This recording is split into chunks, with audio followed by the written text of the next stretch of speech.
Hello everybody. Hey, Gabe Bowen, how are you doing this morning? I hope you are well. I was a little late. I got involved in looking at the Sachs Bowers auction for the last penny with the Omega Privy Mark. You can get the one, you can bid for the one with the gold, 24 karat gold penny in it. The bid right now is sitting at $26,000. All of the regular ones are going from $10,000 to $11,000 right now. So if you're interested, Sachs Bowers has 232 lots of the final pennies in the 2025 set. So just step on out, see if you can get a couple, two or three. And you know, the worst thing about them, looking at them, is that they're not even mint state 70s. You know, man, you would think they could have, you would think they could have done a better job in picking out the pennies for that set. At least if you're going to pay that much for pennies, you would think you could get some mint state 70s. Looking at one now, so there's the three pennies you get, including the 24 karat gold cent. You get 3 coin sets available. Only 232 3 coin sets available. So set 10 included are the 2025 24 karat gold cent, the 2025 circulating cent, and the 2025D circulating cent. But look at the grade. One's a mint state 63 and one's a mint state 64. You would think that they could have picked out, you know, upper tier, at least 69s, to put those out for sale like that. I mean, it ain't like they didn't have the pick of the bin. They could have held their hand under the die and caught them in gloves and put them out there. So anyway, I thought that was interesting. That's why I was kind of late doing some stuff. I've got to get my stream set back up now. Now that I'm on the current deal, because we got boxes to sort. Got 2 boxes we're gonna do. Let me get this set up right quick, and then we will go. So how's everybody doing today? Let me run the list, see who all's here. I see Aaron Foy, Artie Mike, Bellows Ford, Blistering Barnacles, Brian Jensen, Chicken Man Dan, Fleabag, JC Lights Pam, Jody Greenwood, KJ in Ohio, Michael Erickson, Net Thing, Tom Thumb, Valerie Bowen, and William E. And of course, Gabe Bowen. How you doing, Gabe? And that will do that. And we'll get a box over here and start looking at it. So yeah, I was surprised with the short week and all, but they did get 2 boxes in, so they don't look like anything special from the top, but they're well circulated. I don't see a bunch of new ones. There are a few poking out on the top, so maybe we can have some good luck. We have not had much luck on halves lately. Hey, NC Prospectors. I got up late. I laid up. I had the house real cool last night, and I was snug, warm in my blankets, and I could not make myself get out of bed. And so I have not even been up an hour. Maybe right at an hour, but just had time to get me a little something to eat, get my coffee made. Man, that coffee tastes good. I didn't have coffee yesterday. I ran out. It was my own fault. I had enough to make it to Monday when the stores open again, or Friday rather. And I'm like my daddy. My dad had been thinking that Thursday was Saturday all day long. But I did my coffee. Next Thursday for a set of pills today. I hear you. I made my coffee Thursday morning, was it, I guess? And I got interrupted. I was washing the little filter thing out and everything, and I got interrupted in washing the pot and set the pot on the counter. And I came back in and turned the coffee pot on, forgot to put the pot under it. So that ruined that cup. So when I make a cup of coffee, I make a big cup. So I just make enough to fill my big cup.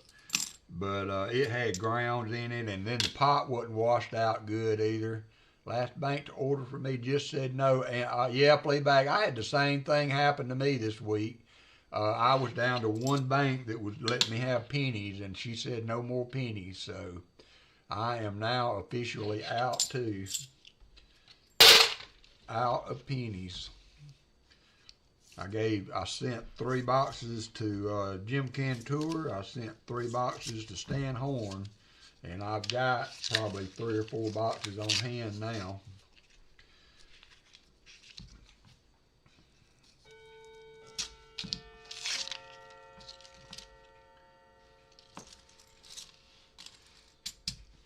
All right, Martin, where you headed? Be safe, wherever it was. Hey, RMCB. I'm sure that's a name change of some kind. I don't recognize your name. Ken Stout, how are you doing? How are you?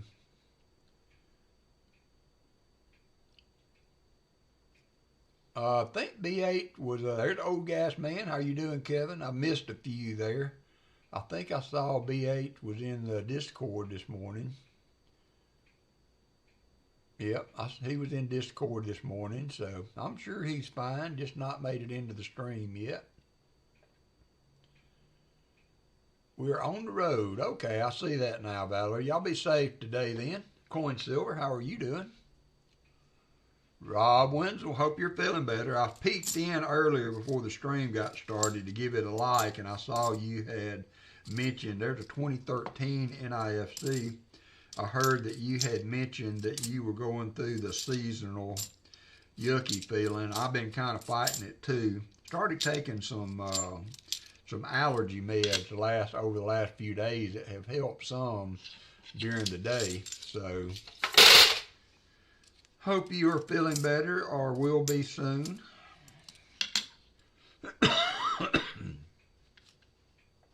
Hey, Dad, spare change. I got your nickel is in the mail to NGC. It took some doing to do it because I did not want to send it without tracking, and I don't know what to do. Maybe I may have to do this, as bad as it will be. A lot of addresses I can look up in my emails, but it's not like I ship a lot anymore. But for some reason with this stamps.com, I haven't figured out how to fix it. But like NGC changed their address, and so I went in and added it to my contact, deleted the old address, but every time I try to print a label so that I can have insurance or ship or tracking information or whatever on it, it puts the old address in every time. And then if I go in and edit the address and put the correct street address in, as soon as I go to the next bar, it changes it back. And I have not figured out how to get past that yet. So I had to carry it to the mail office and let them give me a tracking number and all on it. So that ended up adding to the shipping, just so you know, Dad, when we settle up on it. But it is on the way. It will be there hopefully in a few days. I will let you know when it lands. I printed a stamp for it, and so it would have shipped, but I couldn't. I wouldn't have had tracking on it, and I didn't want to. You're welcome, Dad's picture. I didn't want to ship it without tracking, because that. As near as I could see, that's going to be a $1,000 nickel or so. looking at what they've sold for. Hey, Vincent Caparina, how are you today? We were just hunting some halves. It's a good looking box. I don't know if it's going to have silver in it, but it's good looking. I'm hoping it does. I'm really wanting to use the box finds to give giveaways so that when I find things in the box, you know, I can pass some of that on to you. And that saves me from using my private stock to give giveaways, and kind of gives you guys an interest in the box hunt. Hey, Batman. No, Batman. Jim Thompson found, not Jim Thompson, Dad Spare Change found a 1975 with the high D. And I don't think a lot of people know about that. And Mars, if you were okay with it, I was thinking about, I've kind of been working on ideas to doing a little video on the Buffalo nickel. And I thought I might include that one in there too, because I had never heard of it before Dad Spare Change found one. But he found a 1975 high D mint mark. And those things are selling, and it's already graded by PCGS, but they will, but they don't, Fleabag, are you having some setbacks?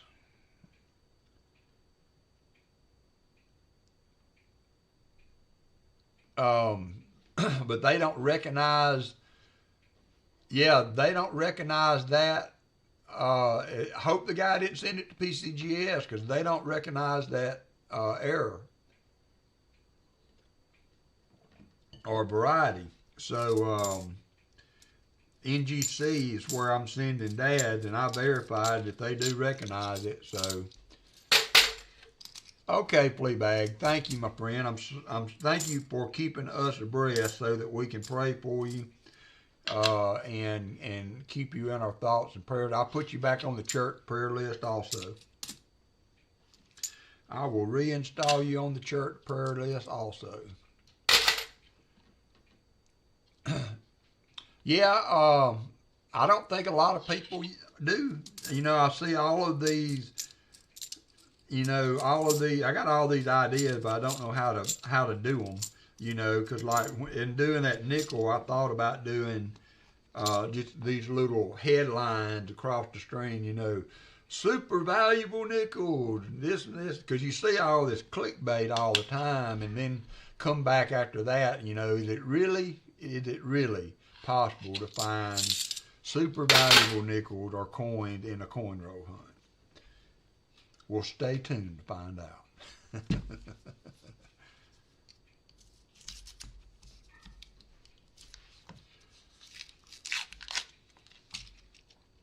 But that one that Dad found, I don't see it. People talk about it very much. And you know, that's one for sure you can find the 75 in bank rolls or in change from the bank for sure. Yeah, we got a win today, Fleabag. Texas did us a favor last night, and I think all we have to do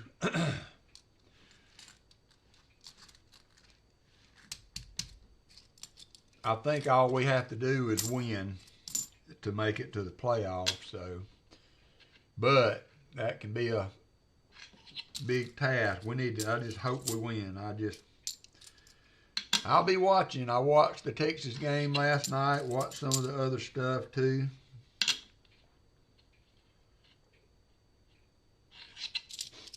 Hey, Crafty Dragon.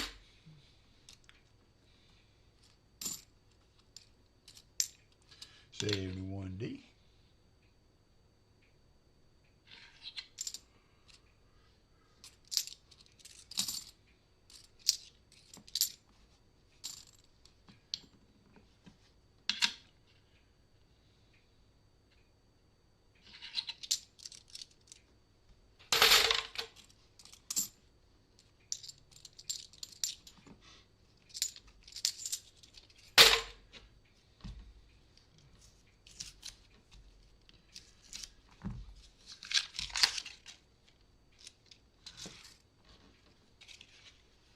Now, excuse me just a minute.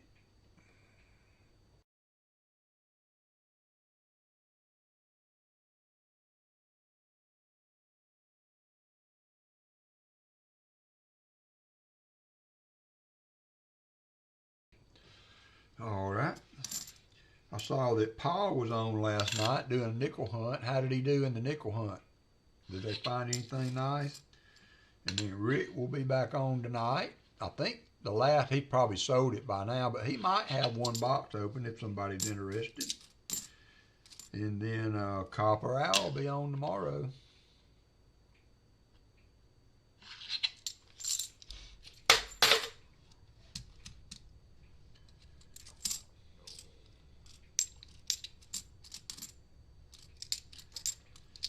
Oh, there's our first find for the day.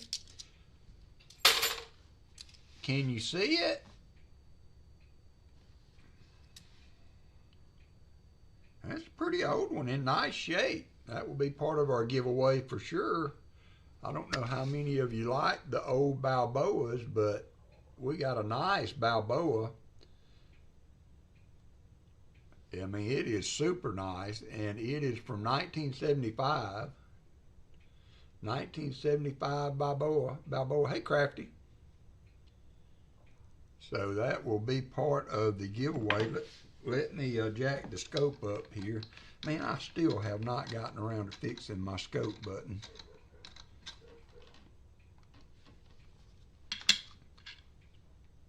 But it is in really nice shape. Love a Balboa, says JC. There it is.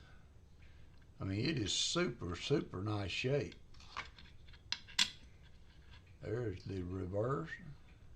1975. Good, good. Let's put that. We got two to put on the board. Let's get the board updated. I haven't updated it since the last stream, so let's go to 1 and 1. 1 and 1. Hey, Collector Rick.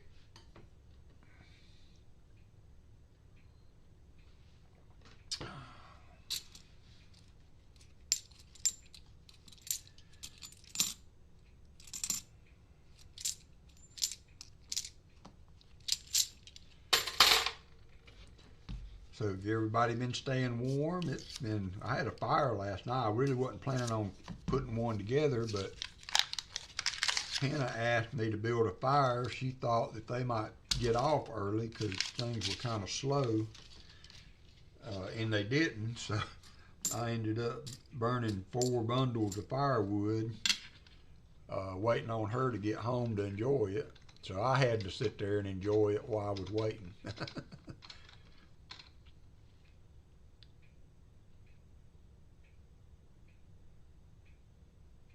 And had an uncle call yesterday. He lost his father's wedding ring, and he was hoping that maybe he lost it when he was cleaning the windows around the house a few weeks ago. So I took my metal detector out there and ran it over the grass and everything around his house, and we couldn't find it. So that was sad. Hate losing a keepsake like that from your father.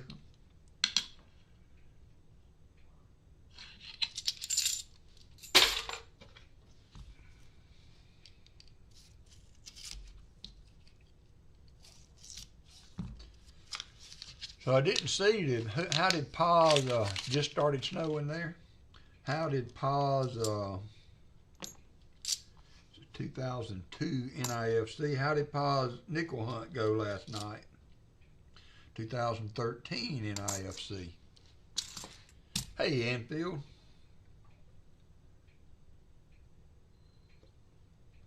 He'll be back on this afternoon with Habs. I think still doing customer, still doing AFSP boxes. That thing missed the hunt. I've been looking for your video, Net Thing. Did it ever come out?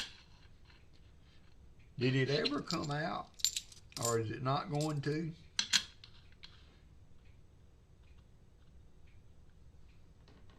Hey, Sam Wilson. Very snowy in Milwaukee. No snow here, just cold. And the rain's coming in tonight again. It's supposed to be real rainy the next several days.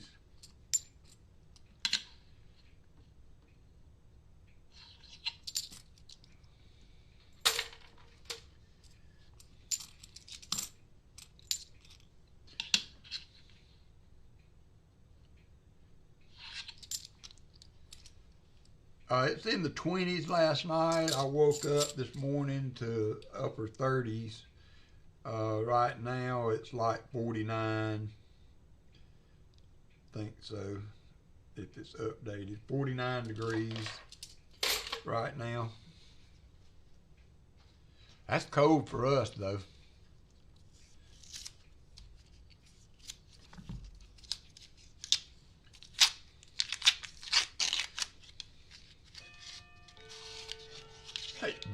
Hey, Robert Bruce, how are you?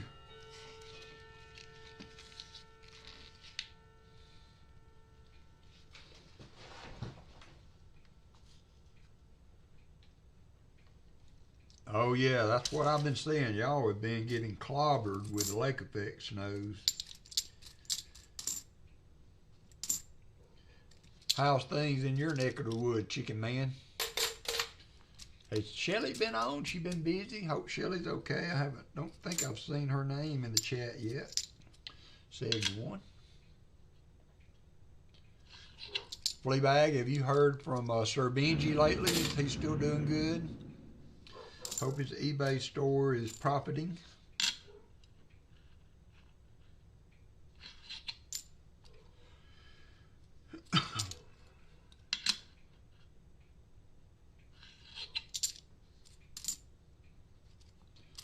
$72D.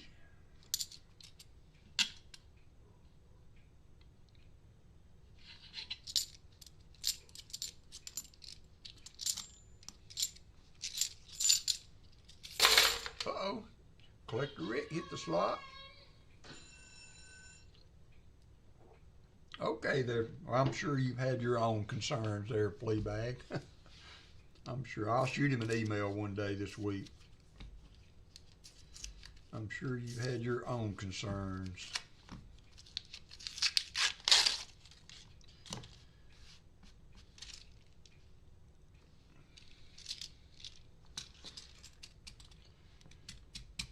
Okay, just making sure. You know how the names fly by sometimes. I just wanted to make sure that you were around. I didn't remember seeing your name.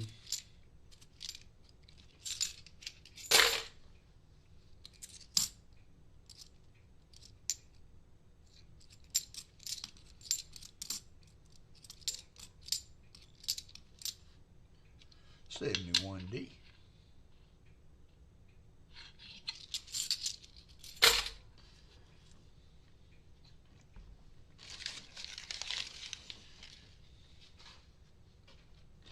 So I think I'm going to wait a while for everybody that has pennies to go through them live, and then maybe do a penny hunt one day.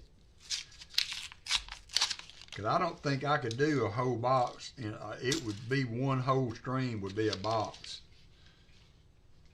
With the last remaining penny, there's a 2011 NIFC that I have Alabama pennies. Rob said he would pay double the amount, $50 a box for them.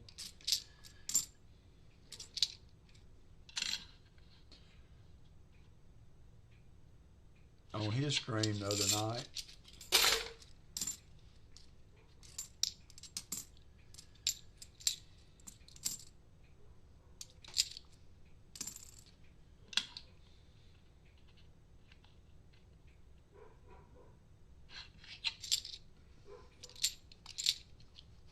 $72.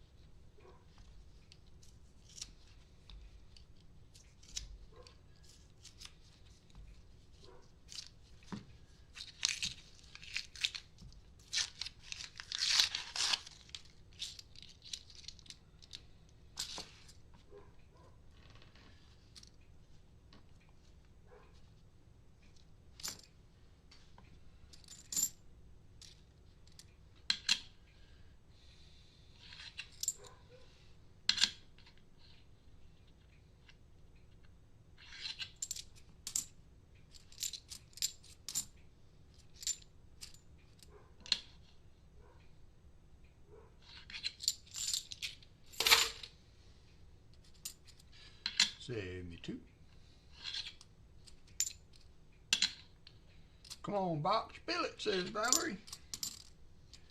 My boxes, I think, are deaf, Valerie, because you and Martin have been hollering at them, and they have not been listening. I think Martin's nose has a bad cold with this weather, and I think my boxes might be affected too, and their ears are stopped up.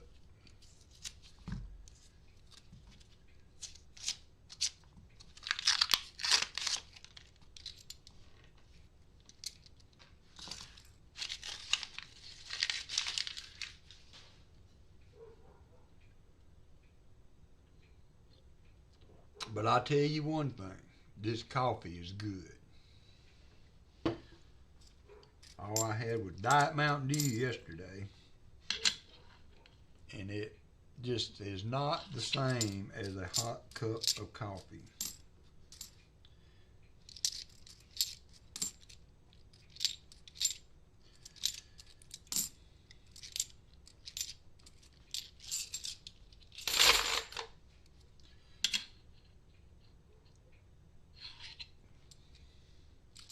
$74D.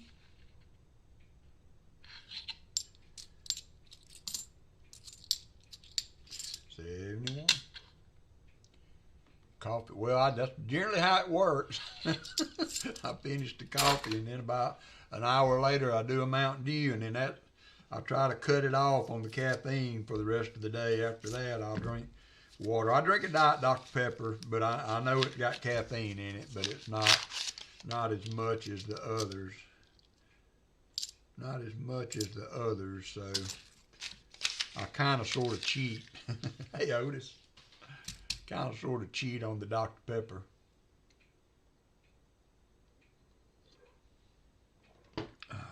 We ain't killed me yet, Crafty.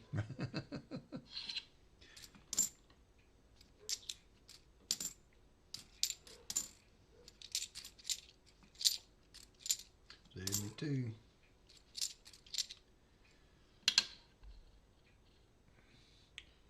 So hopefully Rick's stream will be good tonight. I will be occupied watching the Alabama game tonight, but I will check in every now and then to see how it's going.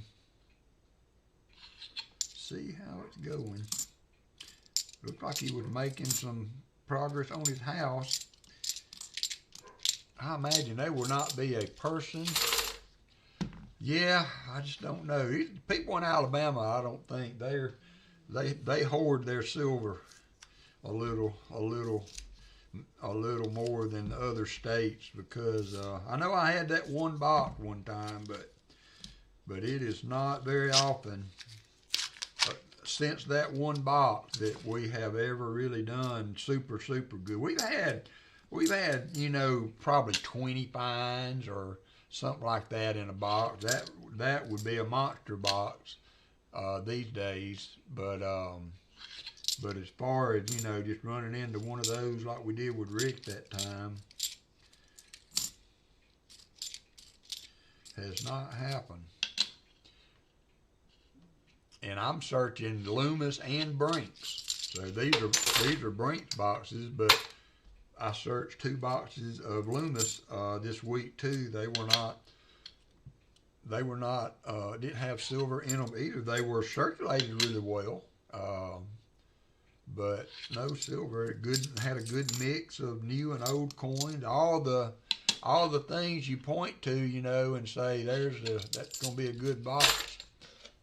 Going to be a good box, and I have not come across one yet.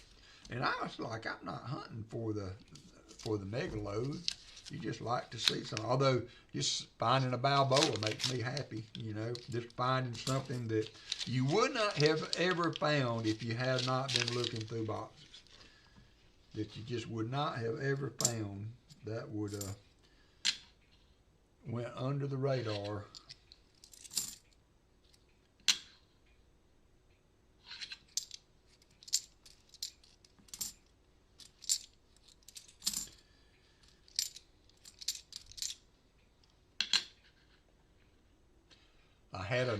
I lost money at the coin machine again last week. I went Monday and cashed my coins in, but I remembered Dad's Fair Change saying that he had asked them to check the internal reject bin, and I had them do that, and they weren't in there, and it was $100 hit. And I've started separating my nickels. Hey, Jim got his pennies. My nickels from my halves, so I keep everything in separate containers so that I can put them in together, so that I know exactly, or within a few dollars of how much I'm trying to see on the return. And I lost $100 in the last time at that machine. That machine has gotten me twice. I did talk to the teller about it, and I told her, I said, I know that you're not responsible for the machine. A third party handles the coin machines.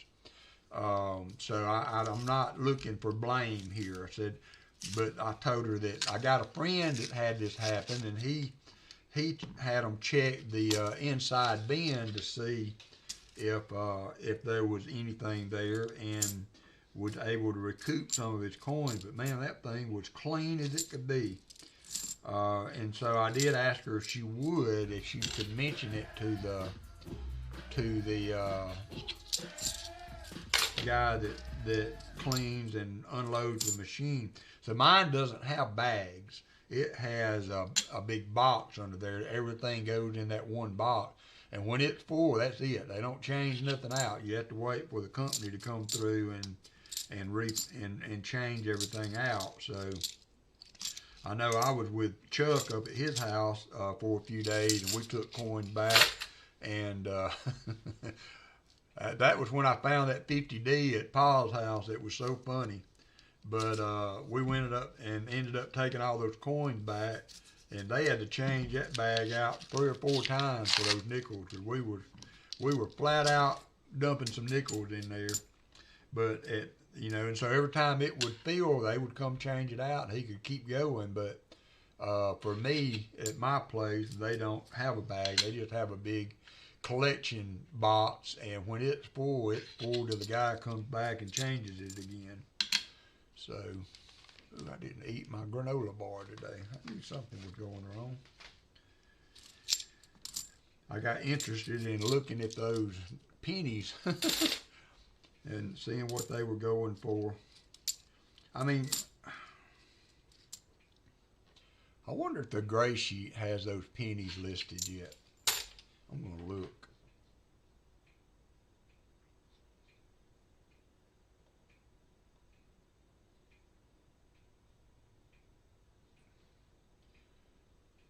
I bet it doesn't, but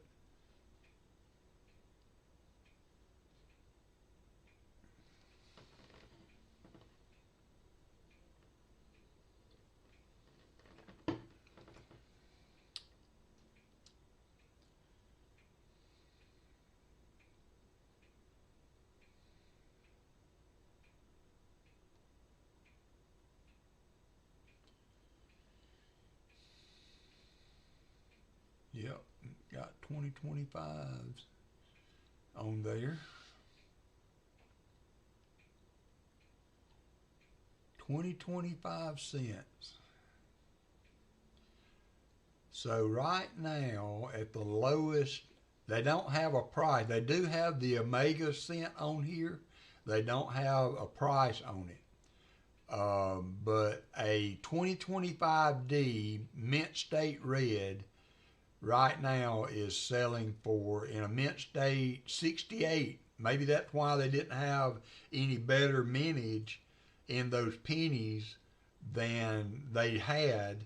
But if you had it graded, retail value for Mint State 68 2025 Denver is $24 right now for 68 retail. Wholesale is 18. And for a Philly, now I saw that the Philly cent were selling for more.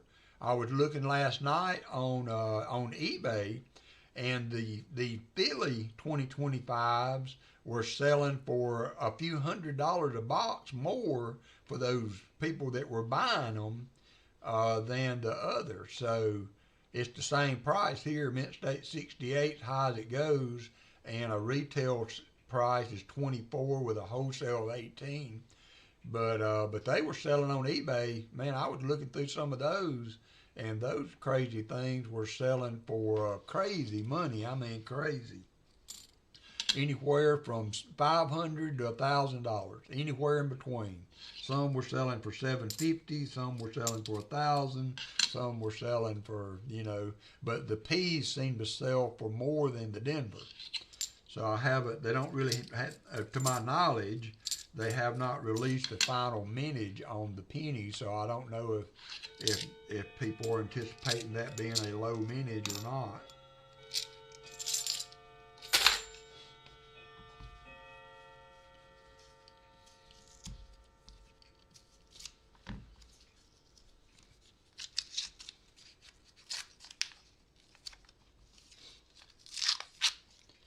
Yeah, I got a bunch of wheat pennies. I've got a bunch of pennies. I just never was really as into hunting pennies as some were. Number one, because they're hard for me to see. I see a dime easier than I do a penny. And so I've got probably 3 boxes of customer wrap rolls, and I've got at least 3 or 4 boxes of bank boxes, and I've got 3/4 of a box of uncirculated 2009 D, I think. It's not the ones with I got Paul's Cabin and Lincoln on a Log, but they're not the ones with the errors on them. But those are all uncirculated bank rolls.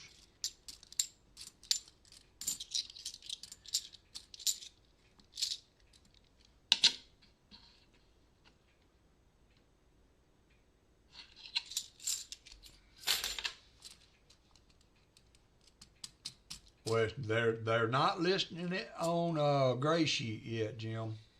So just want to make sure those are real. Not that Gray Sheet is the end all be all, but I have not seen.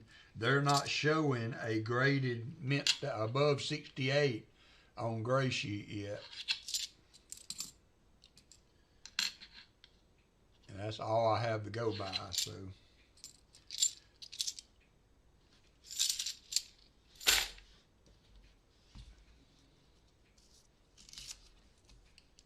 Oh, nice, Robert.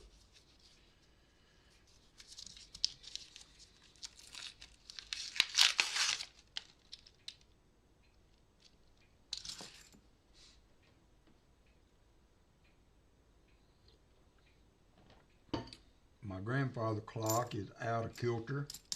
I let it stop the other day, and then I messed it up when I was trying to get the time set back, so the chimes are off several hours. I was turning it to get it to the hour, and I caught the hour hand by mistake, and it's got it all messed up now. And I can't remember on my instructions on how to get it set back so the chime's right. I'll get it one day, though. He's still a clicking back there, but he's a little off in the head, kind of like me. 71D.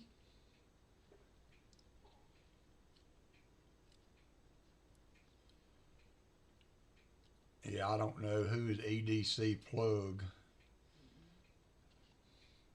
I mean, I'm not saying they're not out there. I'm just saying that, Gray Sheet don't carry them. So, if they don't, if the, pretty much the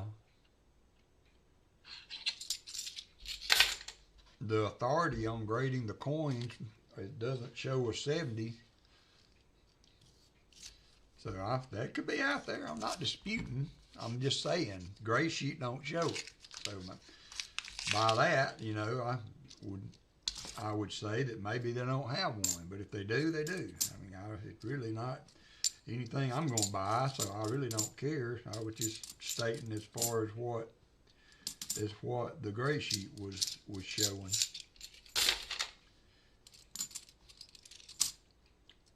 And my other part of that, though, Jim, I was just saying if they were going to do these sets, why in the world didn't they, curate some, the nicest of the pennies they could find and make the set a mint state 70, set.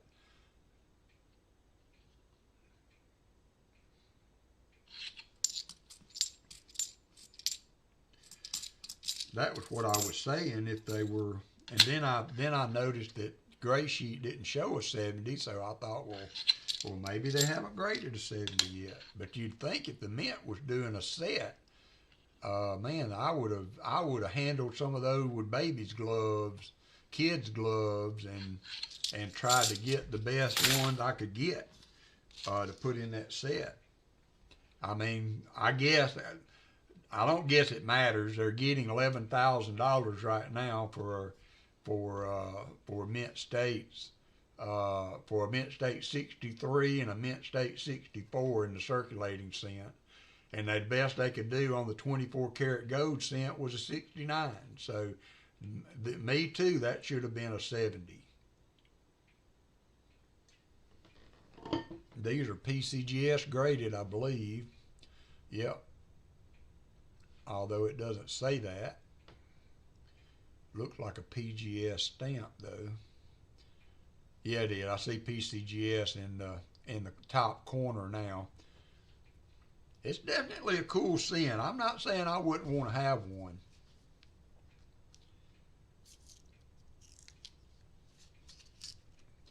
Yeah, this is from the Stack Bowers. I don't know if that means anything either. Again, y'all think I'm an expert on this crap. I'm not. I'm just making comments based off what I'm seeing on the internet. So I don't know nothing. So let's go ahead and establish that. I don't know anything. I'm just looking at stuff here on the internet. This is the Stack Bowers auction.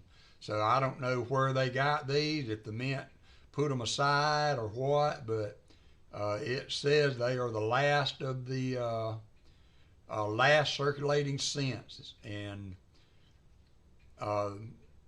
this is set number 10 of 232.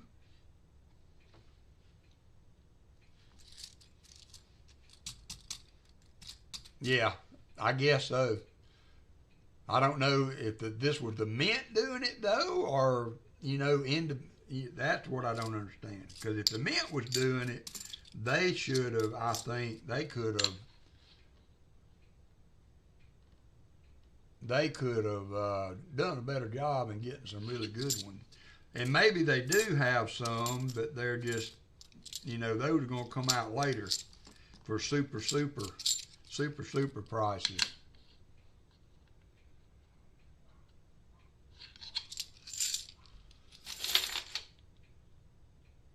I mean, do y'all think from the long run? Well, I mean, obviously somewhere along the line they minted a mint state 60 or 70 because Jim said he's seen one on Whatnot, and I mean, if you've seen it on Whatnot, it's true, right? So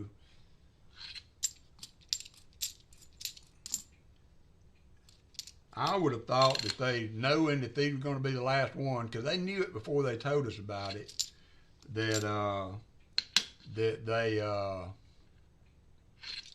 they could go back and hand pick them to make them 70s. I mean, a mint state 63 penny, I don't know. That's not a great looking penny at mint state 63. It could have all kinds of issues on it. And you're going to pay $11,000 for a mint state 63? I mean, somebody is. Somebody is.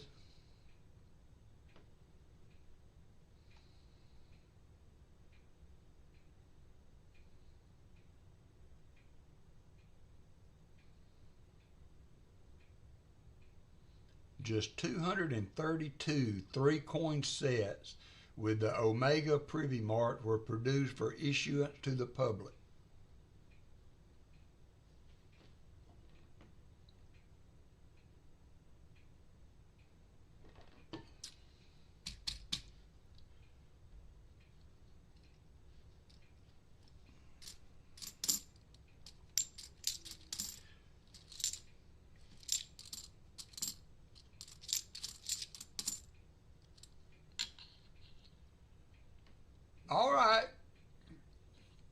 talk to y'all later, Valerie. Have a good day. Tell Gabe I said hi. Tell him to be good. Be good. Chris Helms hit the slots.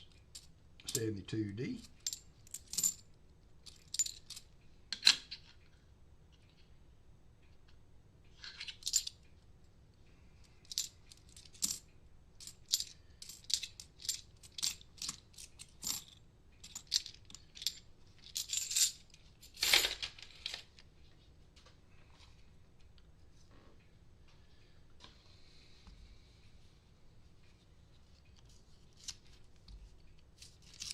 You can buy them on eBay. You can buy you a whole box for about $700 or $800 there, that thing. You could probably put them up for a few years and double your money. There were several boxes for sale on eBay. 2006 NIFC. 73. We got to get food done. All right. Thank you, Enfield. I appreciate it. We went to my dad's house for Thanksgiving. Oh, and by the way, happy belated Thanksgiving to everybody. I hope y'all had a good time with family and enjoyed getting together.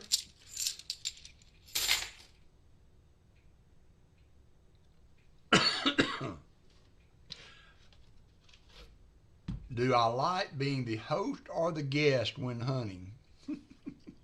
That's a tricky question. I like being the host, but hey there, Bo Palmer. Sometimes when you open a topic conversation, and like me, sometimes I don't really know a lot about the coin. Sometimes I open and then. I can't refute when somebody says, "Oh, but I saw this or I saw that," because I'm just, kind of opening a point of interest and interacting with the chat when you're hunting. To be completely honest, I would rather be by myself when I hunt, because just from the standpoint of as far as being relaxing and all. I would just rather hunt them by myself and then put something on Discord on what I found.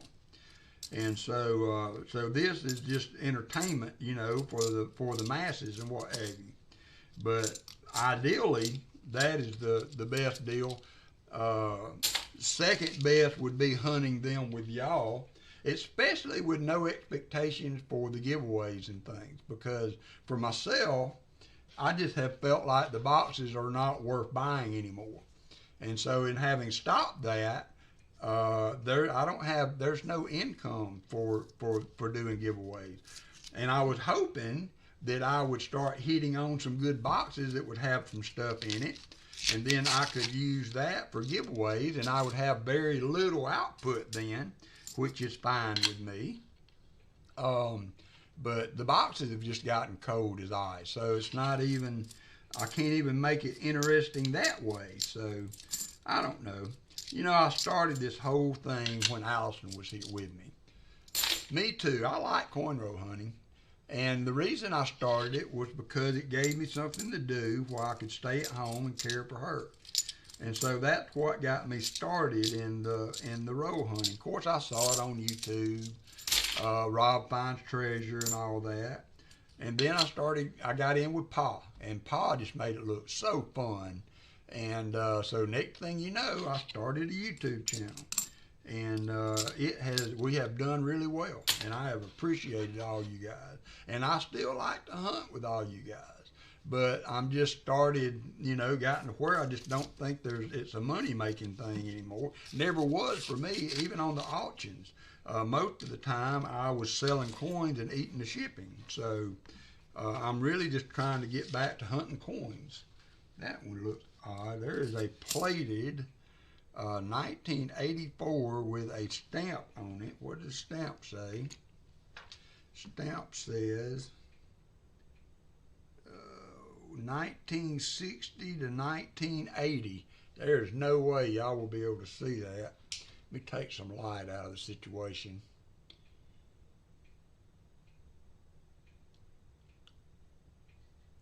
Yes, that's exactly right, Crafty Dragon. I mean, it's boiled back down to where, uh, it's not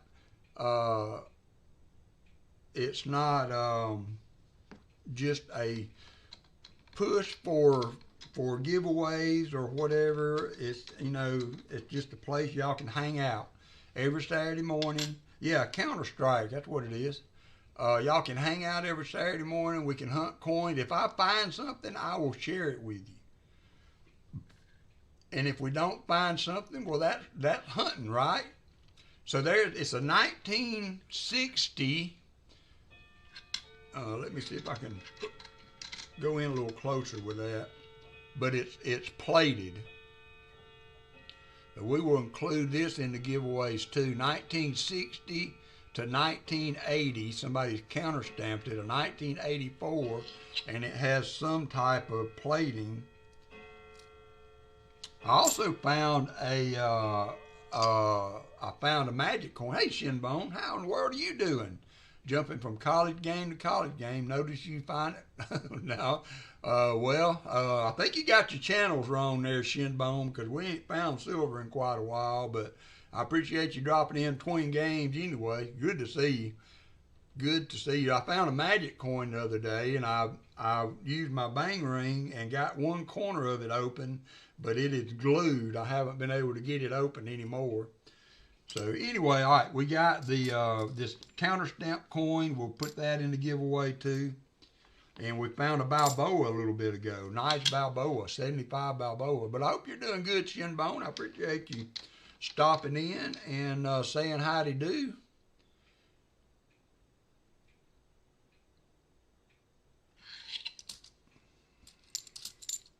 $72.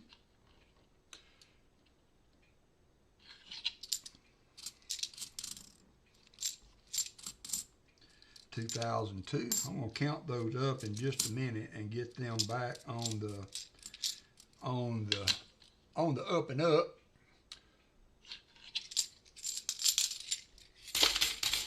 We're still here every Saturday, Shinbone. Drop in when you can. Won't be much more college football, so maybe you can drop in more often. We just hunt and chat. Hunt and chat. Bo, what have you been up to? I haven't seen you in a while. Y'all remember, if you have channels you'd like to promote. All right, Jim Thompson, take care, my friend. If you have channels you would like to promote, !me will put your channel up. I know Shinbone and Bo Palmer both have channels, so if y'all would like to promote your channel, you can do that. !me.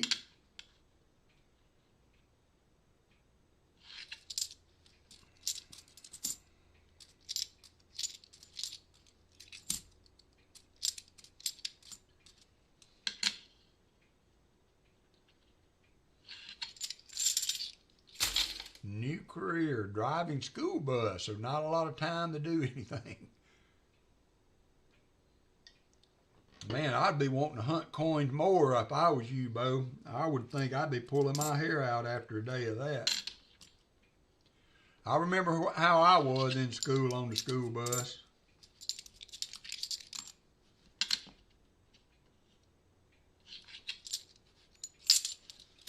Still got a warm and fuzzy after. Oh, yeah, me too. Me too, Mr. Shinbone. And then Georgia won too. I haven't seen what the SEC tournament will be now. It may be Alabama and Georgia again. There's a nice, that's an 87. It is a hard to find. Although they've been popping up. Have y'all been noticing the 87 popping up a little more lately? It is an 87 in really good shape. 87 Denver. 87 Denver. So we'll put that there. Let me count up the NIFCs now. It's going to make number 8. Number 8.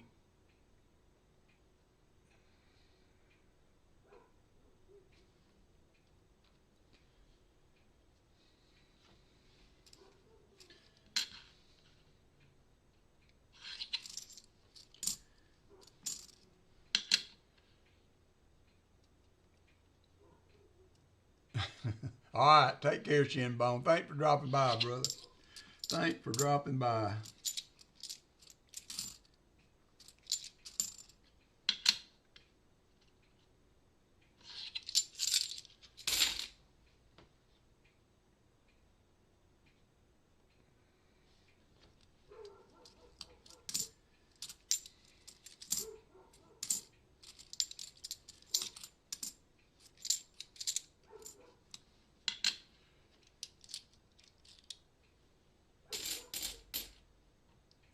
Okay, all right. Would you like me to put it on the stream, Batman? I can do that if you'd like.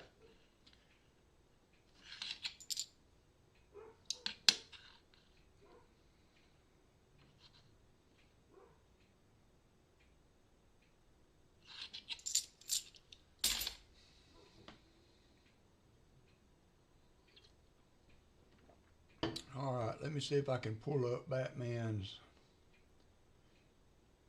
email.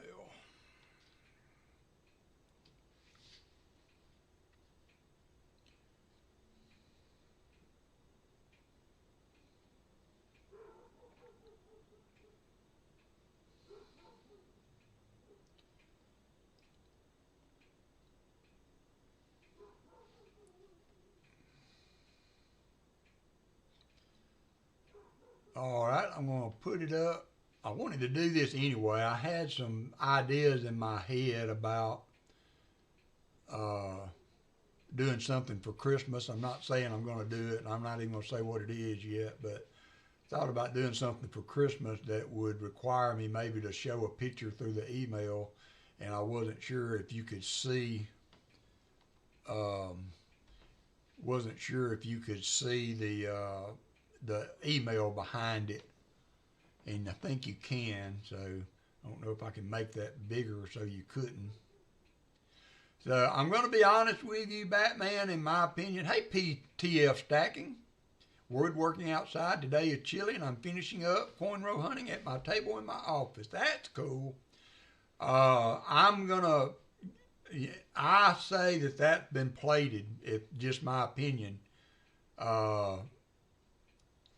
It's probably going to be a zinc plated 43, and that's just my opinion, though. I've seen a lot of those that look just super, super shiny, and the shinier they look, the more fake they are as far as that. But I think that's going to be a 43 that somebody zinc plated. And it looks like the community is agreeing with me, Batman. Looks like the community is agreeing with me. I've seen those before in sets. Matter of fact, I might have a set with one in it here somewhere.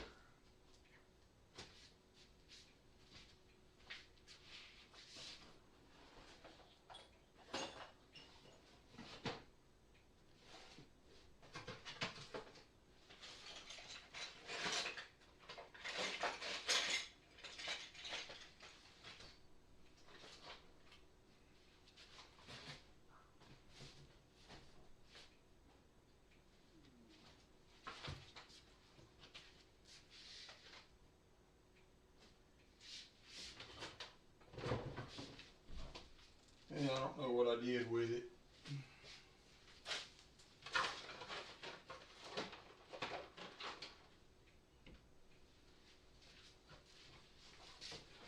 But I've got a set of the wartime pennies, and they look just like that. Look just like that, so I know it makes your heart stop. Oh no, I'm glad. That's another aspect of kind of being on the lowdown with the hunt. We can go chase rabbits every now and then if we want to. I do like to try to finish up before Pa starts, but that's not necessary. See, we don't even have to finish the boxes. We can hunt for the 4 hours. I kind of allot for this every Saturday, and if we finish the boxes, fine. If we don't finish them, fine. We can go on and support Pa on his stream, and then tonight we'll be on with Rick. So I encourage, within within, you know, some guidelines, if you guys want to investigate something, or if you have something you want us to look at, as long as you remember, like I said, I'm not an expert on coins. I've slept in a Holiday Inn Express one time, but that's as close as I could get. I have just enough knowledge to be dangerous, so I'm not the authority if that's what you're looking for.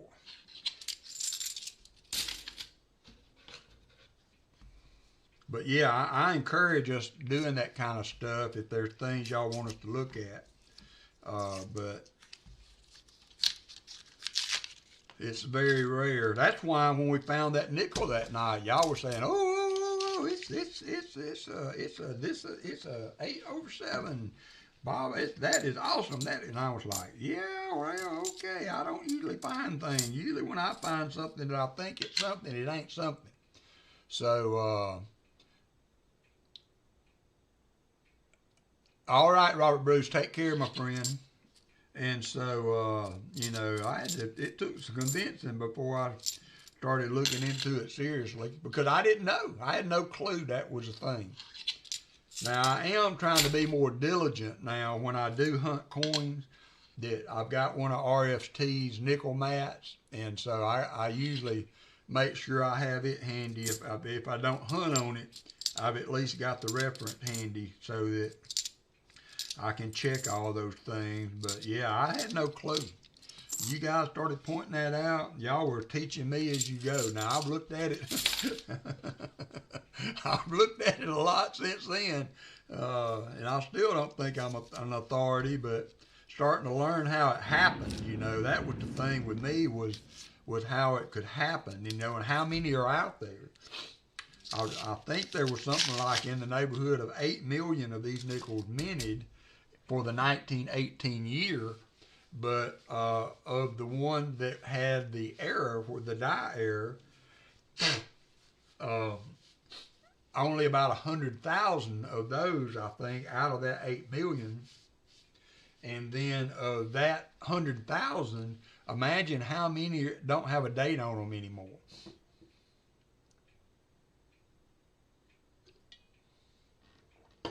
So, and that was what Rob said, because I'm planning on, and I hope I get to it. I haven't been real, you too, Robert Bruce. The holiday season kind of getting me blah, and I haven't been real motivated to jump on things here lately. I'll just be honest with you. But I reached out to Rob and Southern Metal because I know they have hunted a ton of nickels, and just to get their perspective on the rarity of that nickel. And Rob said, you know, he said, number one, I have hunted thousands of boxes of nickels and never found them. But even on top of that, I have bought thousands of buffalo nickels in collections and never found one. And even on top of that, I've liquidated thousands of buffalo nickels. So he's gone even to the extra mile, you know, to look for the 18/7, even as a liquidated nickel would be worth a few $100s. The worst grade in that nickel that the green sheet has, that thing still pulls in $500 or $600. And so even finding a liquidated one would be, hey Roger Ivy, would be a great find, you know, as far as, hey Christopher Ty, as far as that goes. So.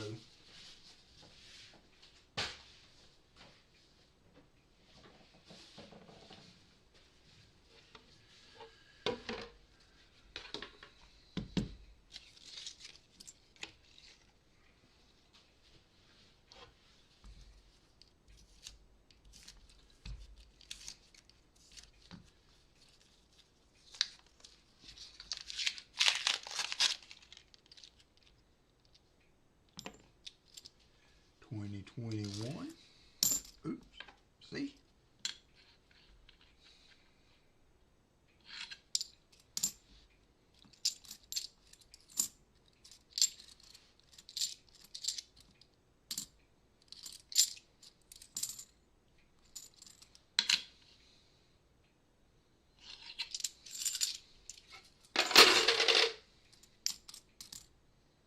73D,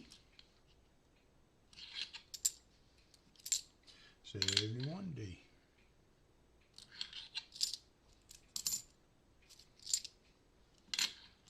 72D,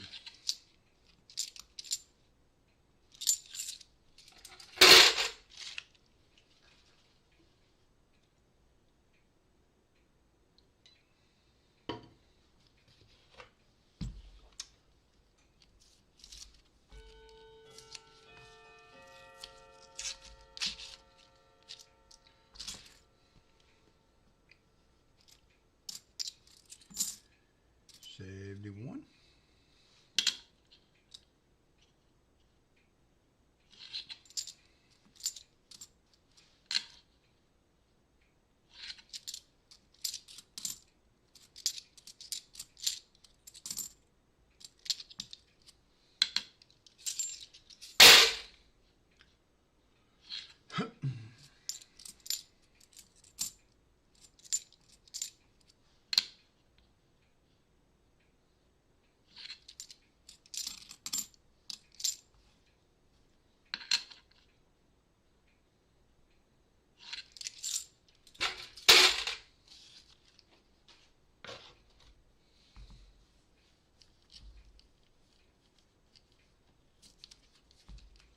'Man, silver took off this week, didn't it?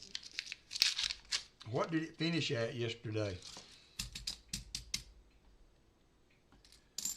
Just think of all of us that bought silver at that show at $46, $47, $48 an ounce, making money.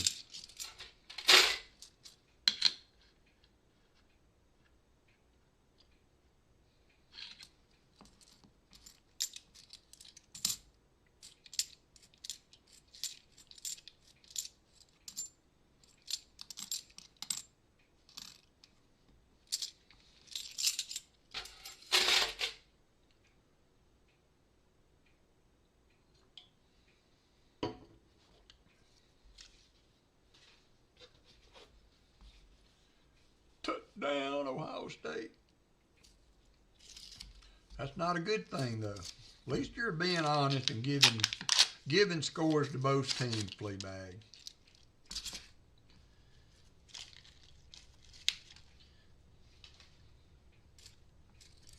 At least you're being an equal opportunity score announcer.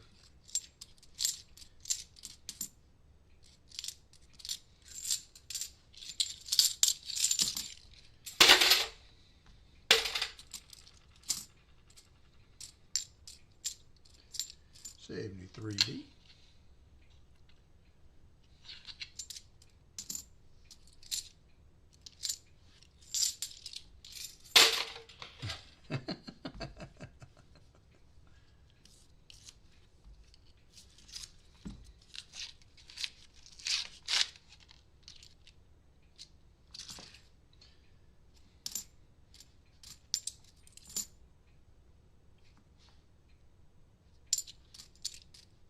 $72P.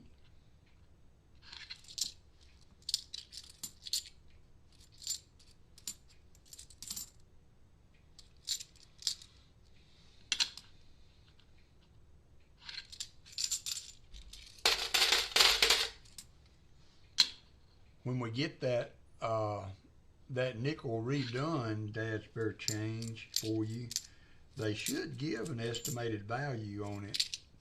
I think I've got 3/4 over there that they're redoing for the Type B reverse.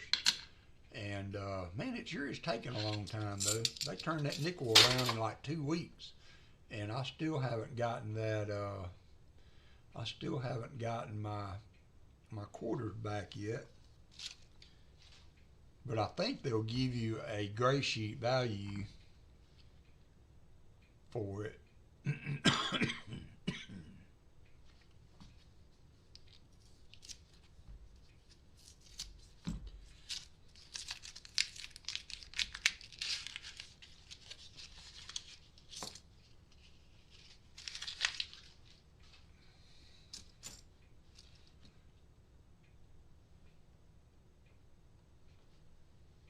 $71D.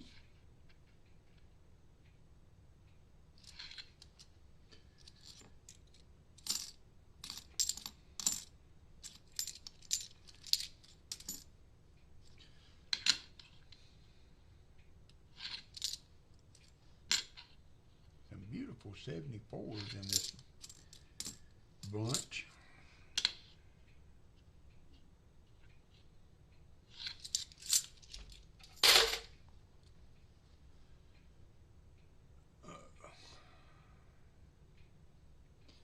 I'll have to look at that later. I was trying to fix that thing I was telling you about, Dad, on my shipping. I thought, well, maybe if I clear the history and all of the remembered passwords and stuff like that, that it would fix that one address, but it didn't. And so now every time I log into something, I have to put the password back in. Uphill TD stands. I don't know, Christopher Ty, to get their nickel back.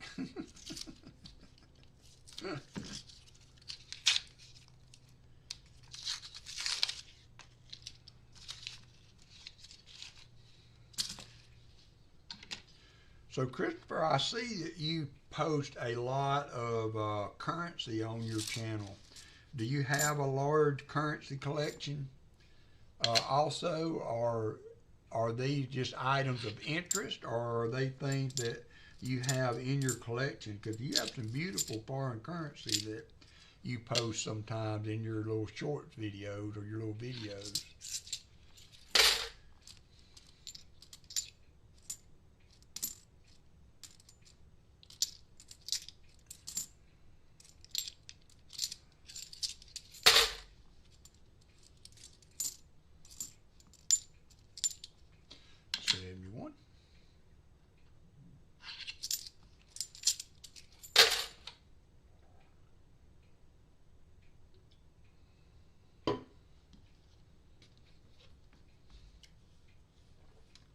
Yep, he does. All part of my collection. That's cool, Christopher. That's cool.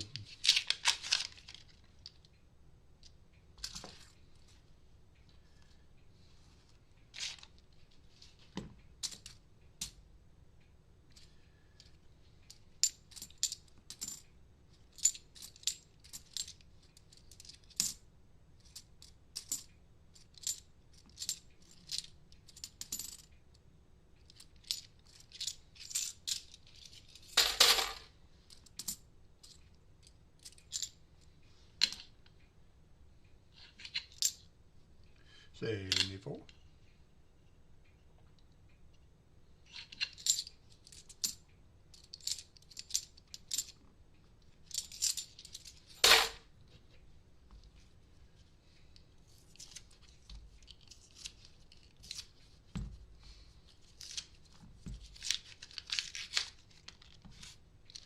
That looked proofy.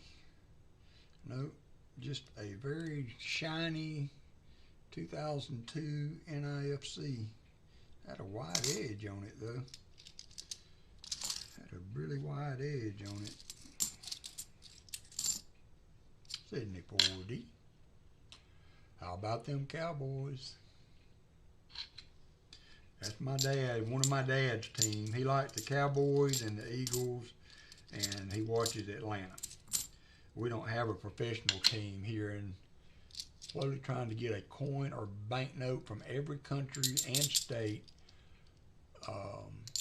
ticked off Andorra and Vanuatu. All right, cool. That's a worthy goal for coin collecting or bill collecting. Some of those bills from the other countries are beautiful in the color that they use, and we watch a channel called Polar Currency. I don't know if you've ever been in there, and a lot of them like the foreign notes. They do a lot of show and tell on foreign notes. I've got a few, but mostly they were given to me. I think Martin gave me a few one time.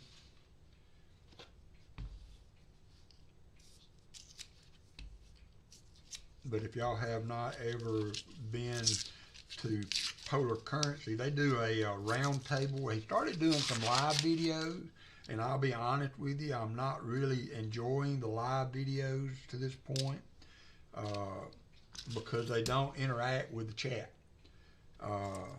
They give a lot of great information. You could pretty much turn the chat off and just watch the video there, and you would get a ton of information on currency. These guys are super knowledgeable, have very, very nice collection, and they're not all top.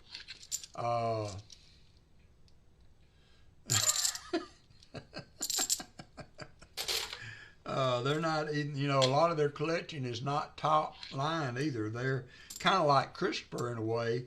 One guy, you know, Stu Pooh Black, he just liked to have an example of it, of a note or whatever, and so he's fine with a 20 or a 25 note instead of having an upper tier note that might be worth thousands of dollars. As long as he's got a good representative, he's happy with it. And then some of them, they got very expensive collections, but all of them are super knowledgeable. But I've been meaning maybe to shoot him an email on Polar Currency, because he's got a really nice format, I believe. He's in an area of YouTube that there's not very many currency-only channels. And the people that he's drawing together, he had the head, I think, one of the uppity ups from Heritage Auctions in there. He had one of the uppity ups from Whatnot in there, explaining their process, because we were talking about that. Hey, G-Dub. And so he's got a lot of very knowledgeable people that he can lean on in these live streams, but I think he should either do a live stream and have somebody dedicated to. Yeah, well, yeah. I mean, you know, if you just need an example of one that's why not just get it in a lower grade or something to have it tick off the box. But very knowledgeable channel. If you like currency, check out Polar Currency, and hopefully they will make some adjustments on their live streams to make those more interactive, because it's a very, very good channel for currency.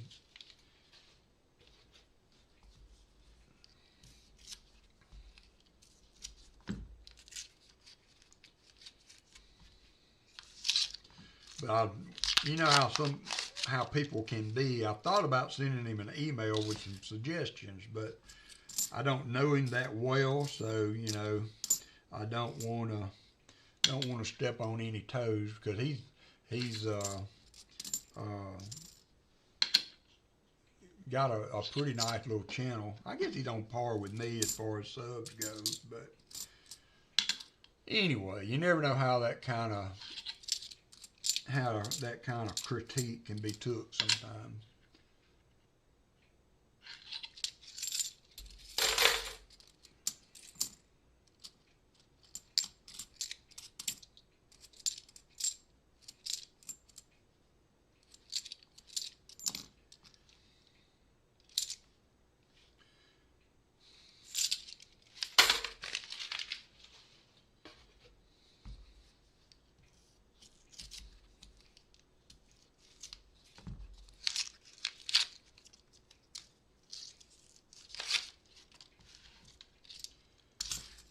I am surprised that we did not find at least one silver in this box. It is circulated in such a way that you would think we found just a smattering, you know, but a good little bit of NIFC. We had a Balboa. We had a counterstamp plated coin. And you know, just enough of the new stuff to make you think that it was well circulated, but no silver.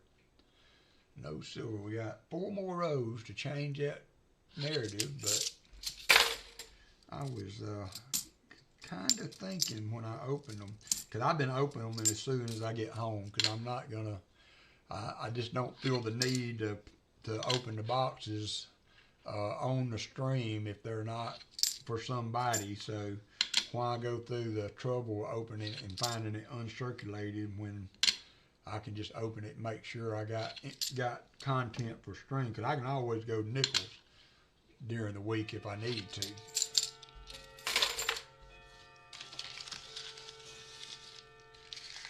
Matter of fact, I may try to pick up a couple boxes of nickels next week, and we might do a nickel hunt next Saturday, if y'all would like that. We could do a nickel hunt and some pennies if y'all would like that. Now, those have got to be approved in one of those. Look at these edges. I mean, they're not bright, shiny edges like, you know, like new coins. Like, that's an NIFC, I'm almost positive. Nope, it's another 87, though. What is that one? That's a shiny 96. And that's a new coin. That's a 2021. So we got a really nice, another 87. It's another Denver mint, but man, those things are nice. They're like mint state. And that was a shiny 96. 72.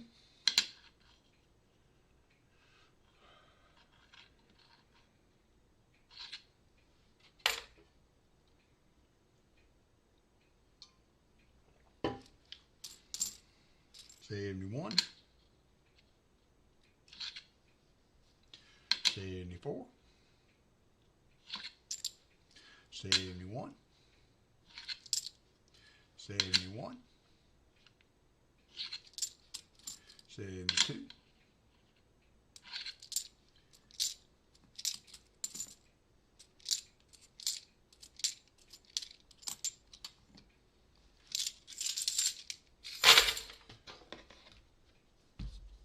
'G-Dub, G-Dub. We got 40 people up in here. Appreciate everybody.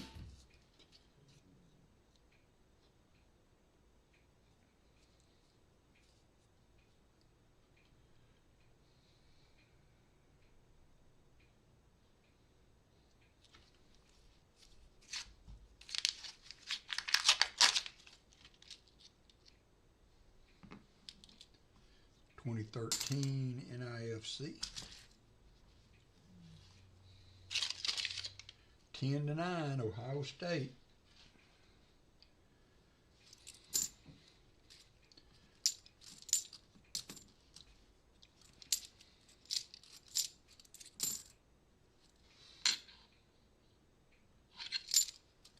So what do y'all think about Eli Manning? Do you think he's going to end up being a high round draft pick? You know, he showed some signs of, you know, being elite in the second half last night for those that watched the game. But maybe he needs another year to grow and be full-time in the, hey, Paul Abrams, full-time quarterback. But I have not been overly impressed so far.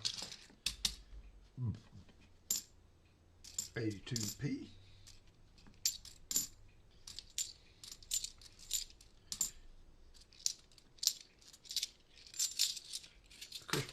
I even found silver this week. Got a 1 kilogram world coin lot for £7.60 60. Had a 57 Sweden 25 Ore coin, 0.4 ounces of silver. That's nice. Melt value of 150. Cool. Cool. What do you think, though? Is that melt value in UK? I mean, because silver war nickels are 35 here, and they're almost $3 a piece melt value.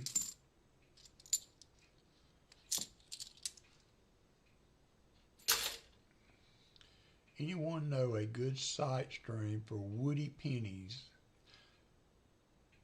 I do not, Batman.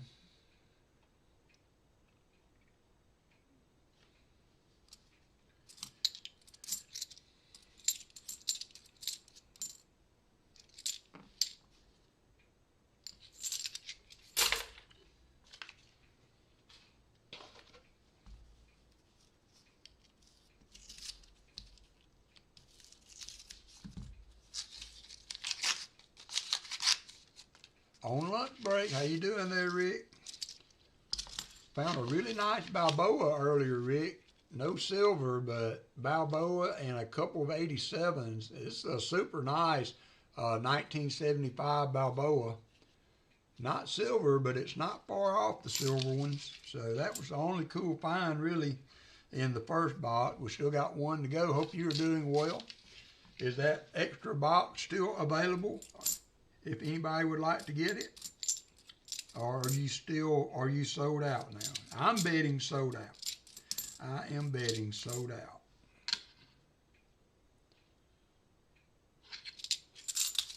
Silverman, how you doing, Silverman?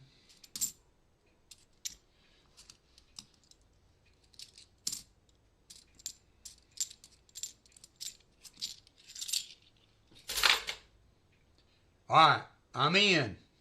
I'm in.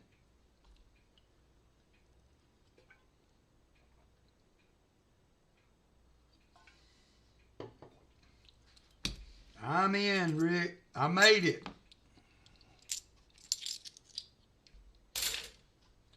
All right, going to finish that box. We ended up with, we also found this cool kind of plated coin, Rick. It's plated 1960 and counterstamp, plated and counterstamp 1960 to 1980. So we got that. We got two 87 Denvers. We've got a nice 75 Balboa, and we have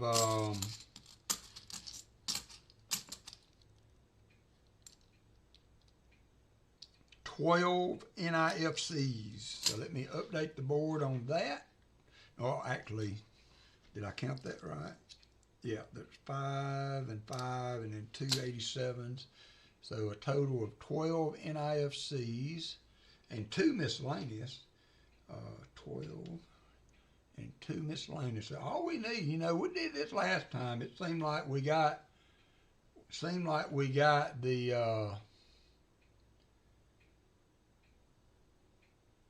miscellaneous out of the way.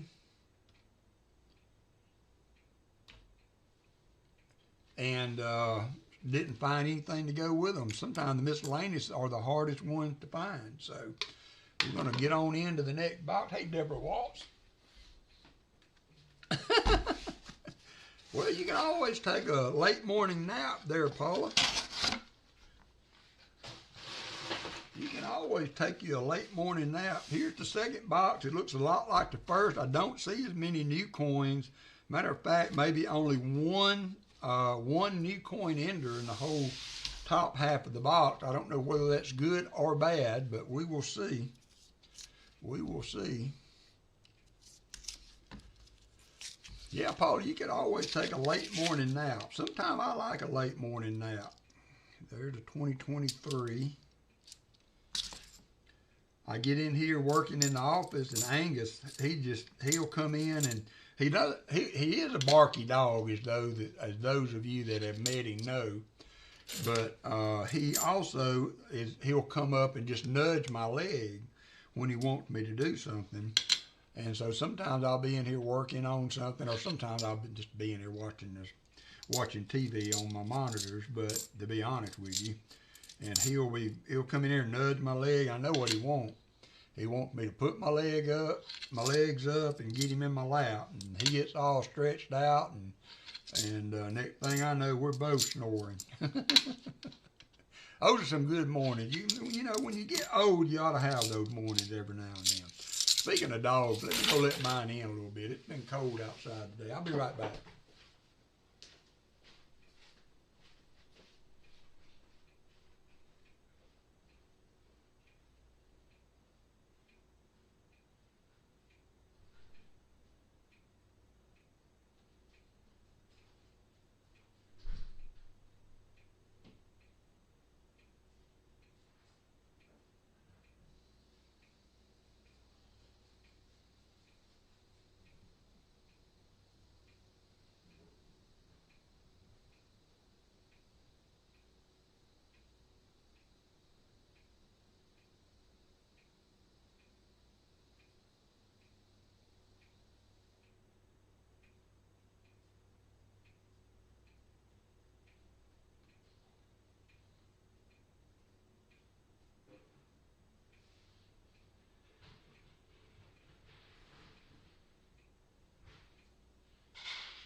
forgot. Angus has been getting under the fence. Walker goes over the fence. Angus goes under the fence. And if I don't check on them every now and then, that one right there, I don't know. It got a silver look from the egg, but I think it's just a dirty coin. So that a 2023. We will see in the next row. That end from the side, looking at it, looks interesting, but I don't think it's silver. Hey, Jolly Roger. But it could be. SE Stacking and Collecting, how are you doing? Sorry if I missed anybody while I stepped out for a minute. Had to let my doggies in. They have been out all morning.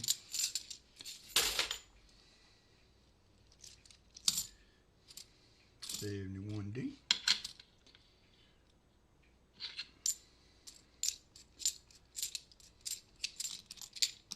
$71D.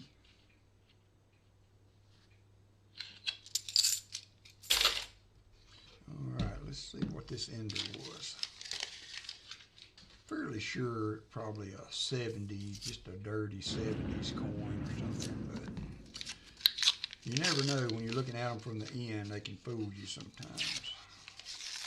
They can fool you sometimes.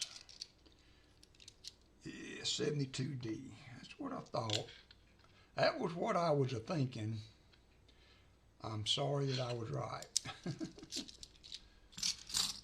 Oops. Sometimes I just hate being right.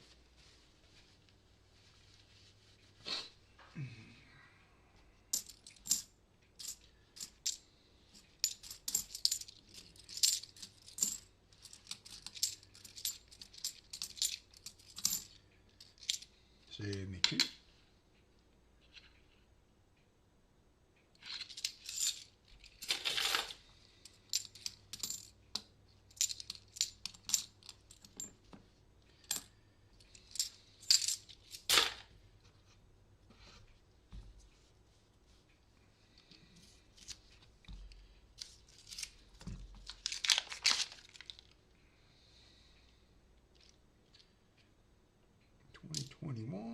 A few new ones in that row.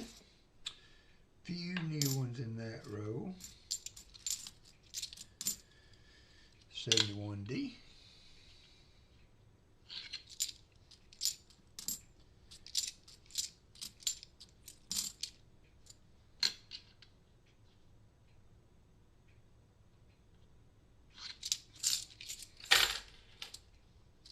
$72.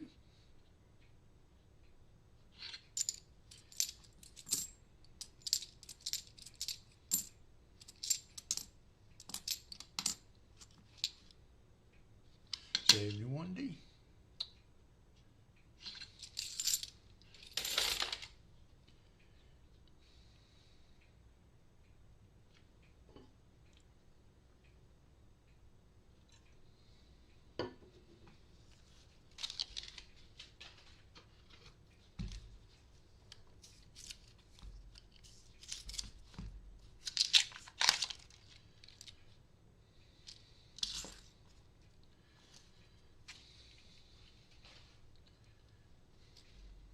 $71.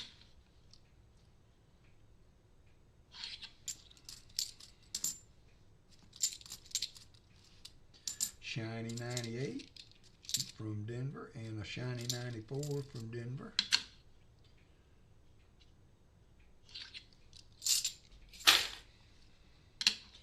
$72.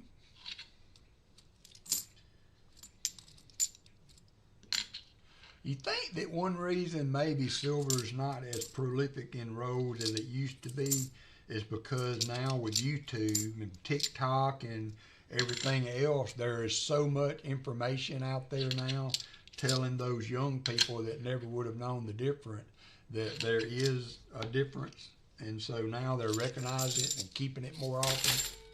You reckon that could be a thing?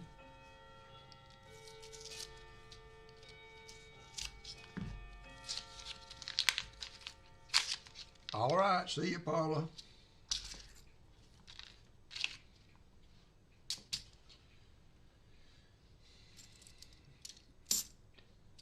like me a good cup of chicken noodle soup, Campbell's. That's always been my favorite. Not the best for you, but it was always one of my favorites. And a grilled cheese to dip into it.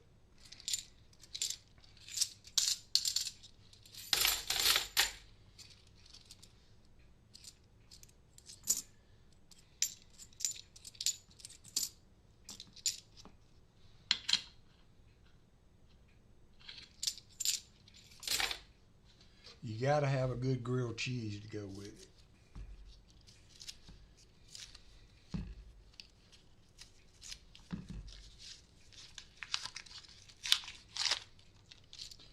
I'm going to cook nachos tonight. I cheated last night because I says to myself, I said, self, I'm not going out. I'm just going to cook nachos. I had some taco meat left over. And so I got me a fresh head of lettuce to go on it, and an onion, and a jar of salsa. And then my aunt called me or texted me and wanted to know if I'd bring my metal detector over to look for a ring that my uncle lost. So I was out anyway, so I went to McDonald's.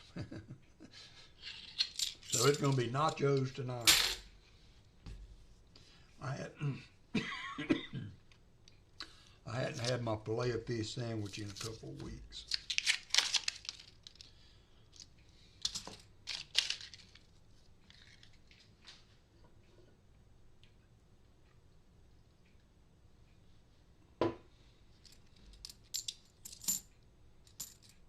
$73D. Been quite a while since we found one of those DDOs.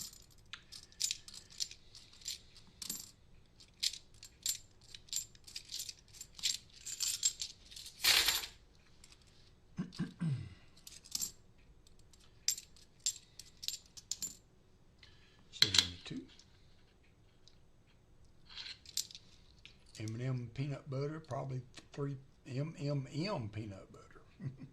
Oh, peanut butter.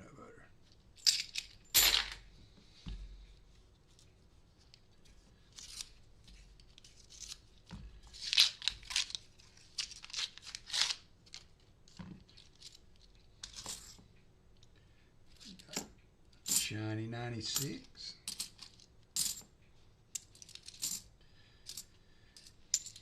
$71D.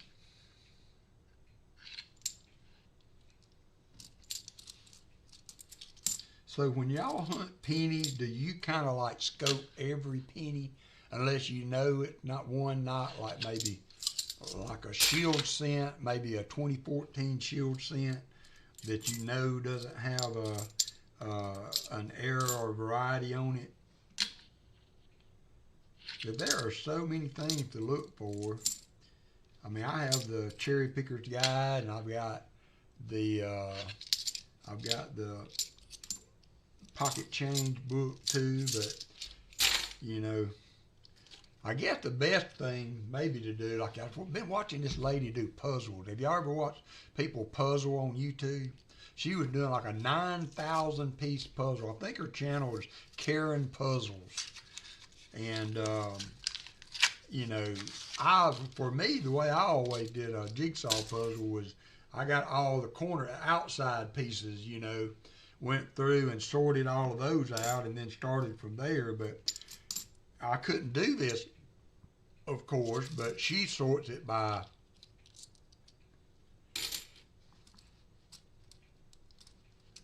that Michael, that's what I was wondering.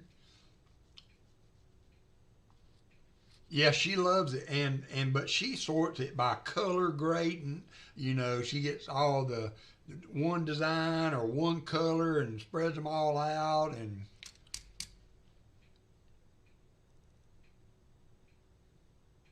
the 4-letter grade we do not. But a lot of those I don't know all of them. You know, I mean, there's a lot of DDOs and things that there ain't no way I can remember all those that are recognized or graded on PCGS. I see Jim Thompson and Dad's Fair Chain they find all kind of DDO pennies and stuff that I'd have never found because they would have went straight on into the bucket.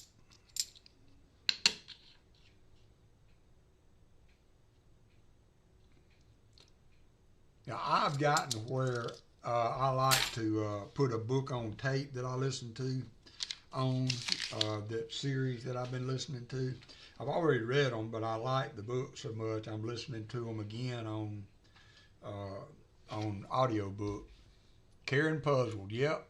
Yeah, I mean, and she is making mint on those, on doing those, Artie Mike. I mean, absolutely. I would imagine that's what she does for a living with that many subscribers.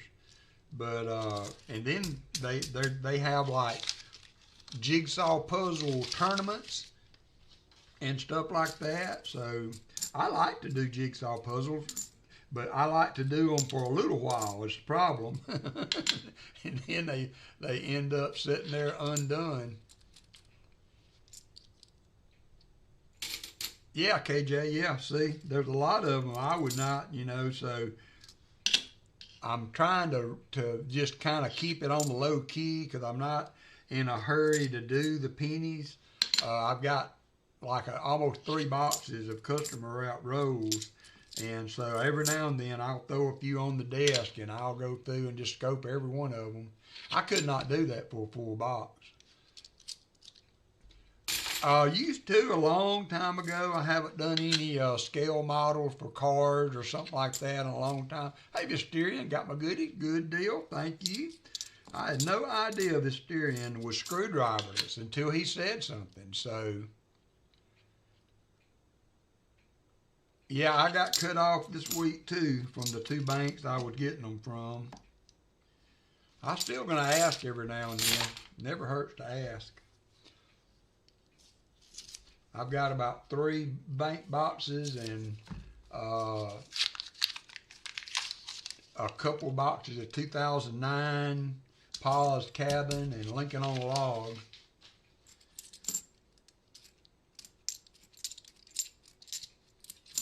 So I wonder if the 2009 pennies will go up in value any.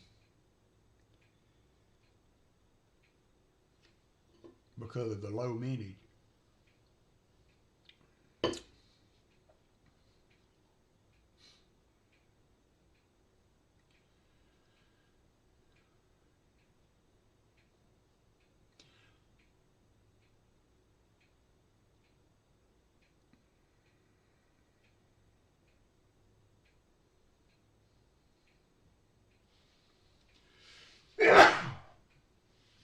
Excuse me, was not able to get to the cutter offer. So right now,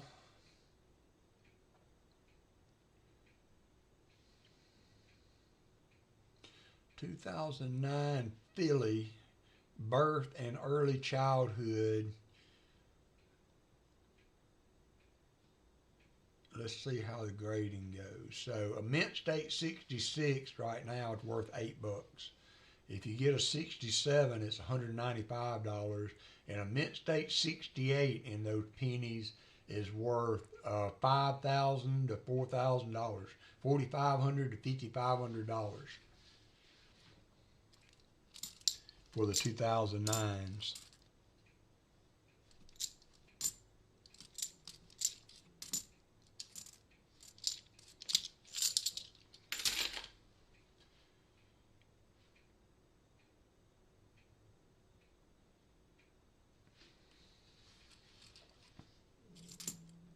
$71D. Yeah, that would be cool. Do you like just the car models, or do you go on up to, do you move on up to, like, doing a ship or something of that nature? Some of the big, I mean, there's a lot of, I don't know if you ever done Legos. I mean, people go crazy over those Legos. Doing the big models of Legos.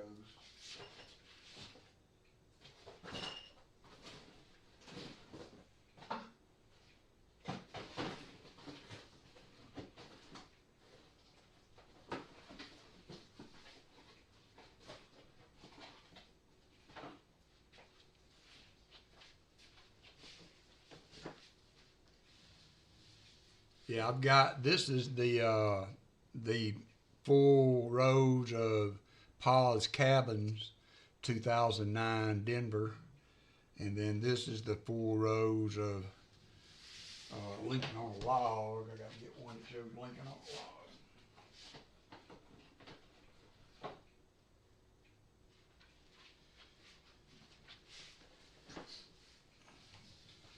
There's Lincoln on a Log.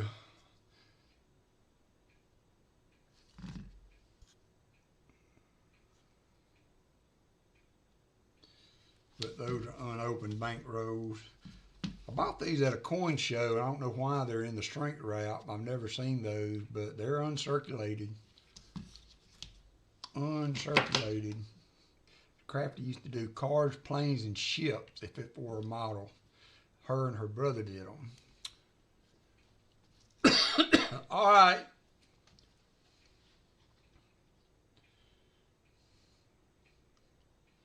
All right, see you tonight.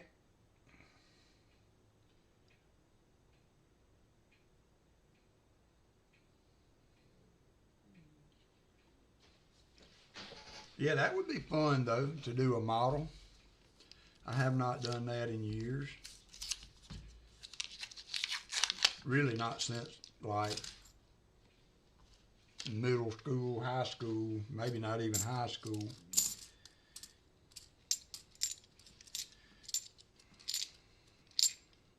That's a hobby that could pile up quick. You know what I mean?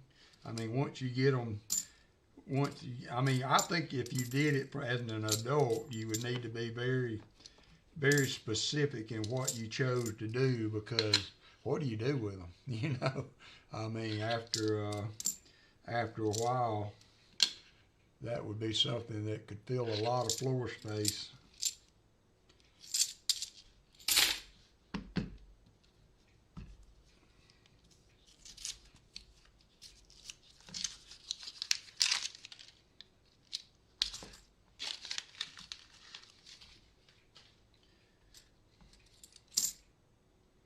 $71D.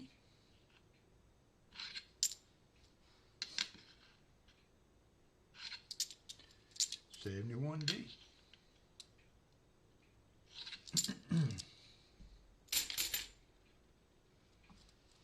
It's still in your dad's attic. That's good of your dad to have kept them all these years. Now, another thing I saw that's pretty cool, Michael, that might be fun. I've seen some on YouTube where they're actually building tiny engines, like four-cylinder engines, or and they run. They hook fuel up to them, and they're able to run them. I mean, they got fully functioning distributors and the whole 9 yards. That looks like that would be a fun thing to do. Maybe one or two of them or whatever. You know, maybe do an old hot rod model, and then do what would have been one of the period miniature engines to go with it. I think that would be fun. Fun idea. But they put those together, I mean, and actually run them. They put fuel to them and run them. There's all kinds of them, and they're meticulously made too. Very, very, I think they're probably expensive. I haven't looked into it at all, but I've seen them, a couple of them built, and it looked like a cool little project.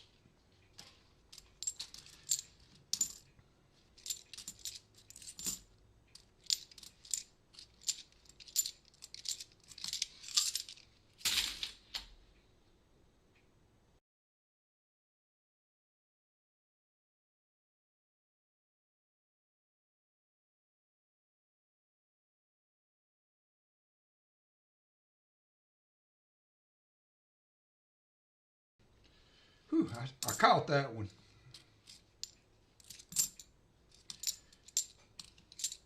I really do think a lot of mine allergies. I've got a new lady that's cleaning the house, so she came by yesterday and cleaned, and she said I probably need to change my filter. So I changed the filter in my air conditioner, and then she cleaned and dusted real good. So hopefully we're gonna get maybe some of these allergens floating around the house handled, so that, because me and Hannah both have been kind of suffering with it. Not really feeling bad so much, it's just not feeling good, I guess, you know. A lot of times if you feel okay, that's a win. Well, that too, Tom. Yeah, that could be part of it too. Although there's enough silver in this room that it ought to be counteracting the clad. Just saying. Just saying.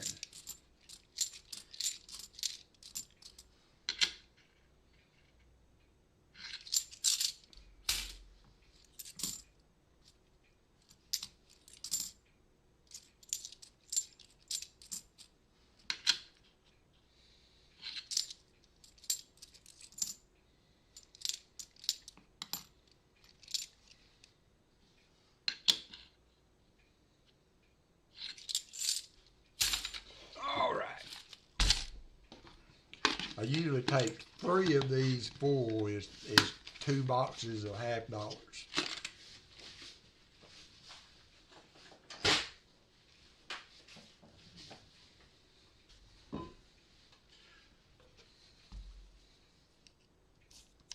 So do you think now that they've quit making the penny, how long do you think it will take before they demonetize it so that we can sell all these copper pennies?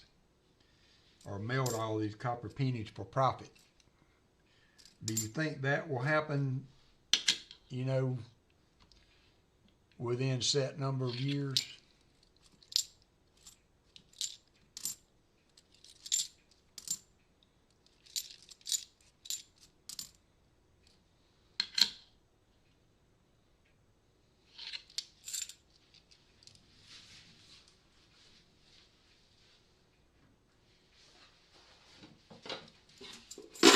Probably 5 years or more.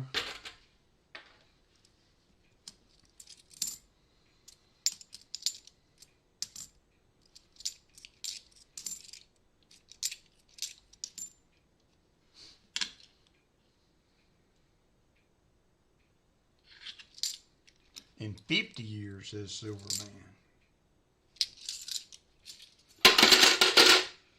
No, that's when they quit monetizing them, I believe, Jolly Roger. But they phased it out over like a 3-year period, so it wasn't like Trump did and just, you know, dropped the hammer on stopping to produce them. They did it right, of course. So, but they did it over a small amount of time. But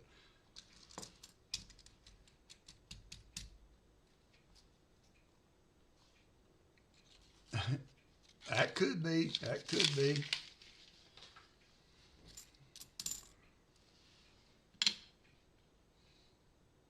So, BH Ringer, are you still in the chat? Or one of my Canadian friends?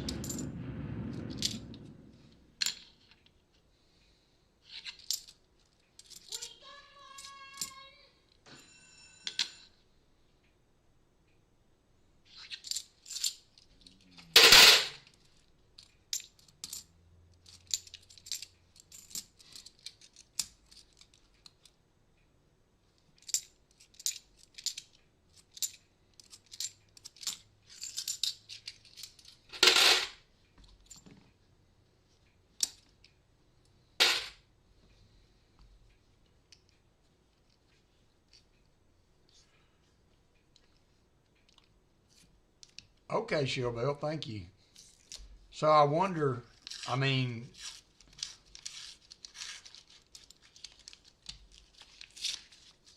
so they just took them out of circulation. So can they melt their pennies? Because the government kind of did a deal where they were, maybe it was just on the silver coins.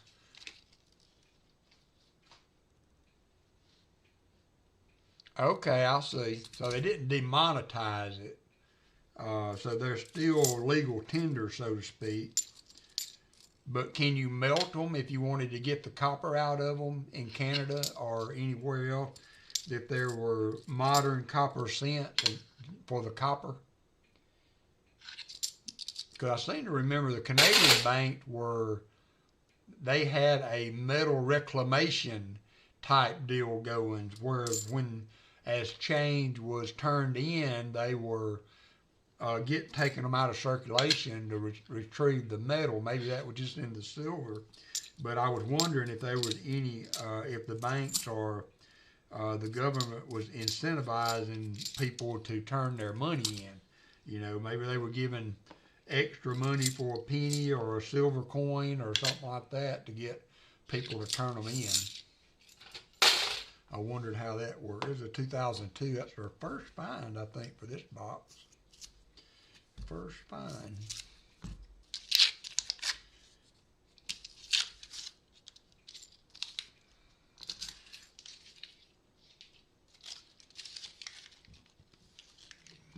Because copper, I don't know where it is right now, but it bumped $5, over $5 a pound or somewhere right in there this week.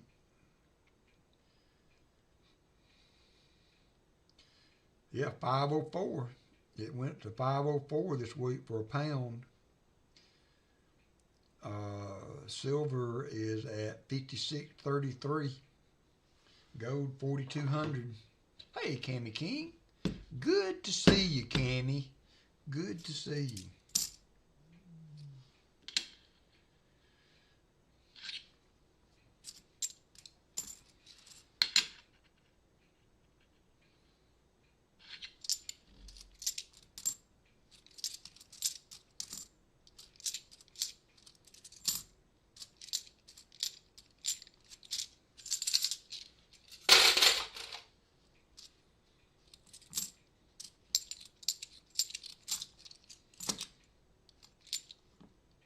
$72p.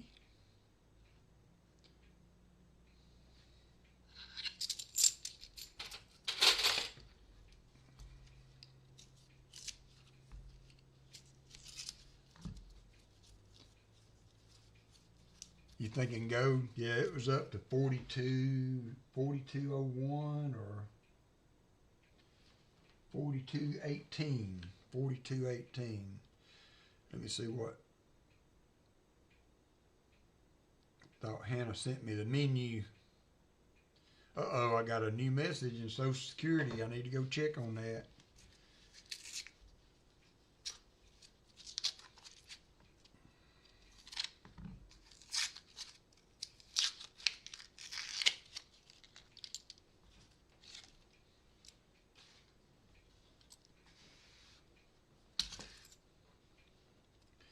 There's a 2005 NIFC.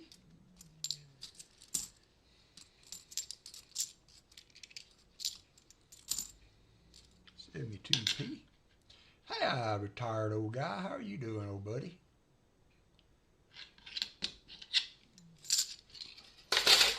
$71.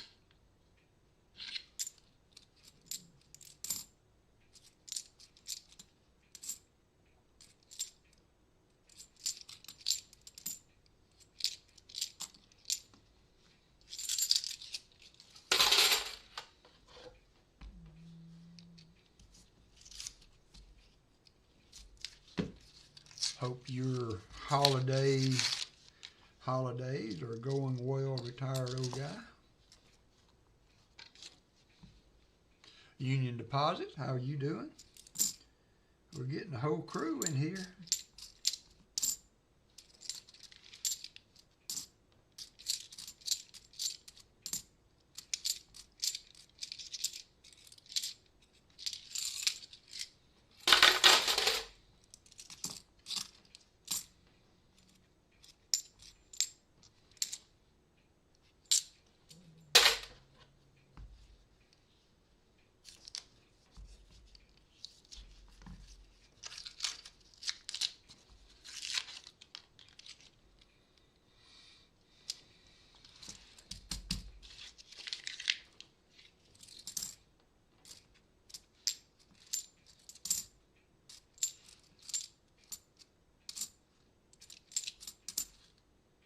$72p.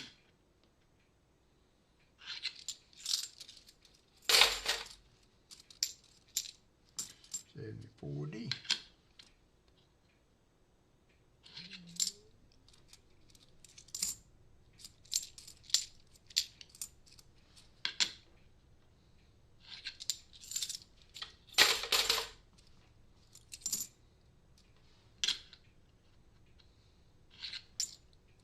$72.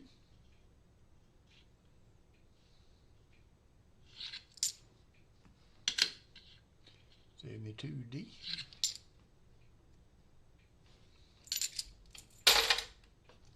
Almost through with the top half of this box. I should, if the holiday didn't mess us up, I should be able to get 2 flat boxes Monday if they got delivered. That's kind of generally been my thing, is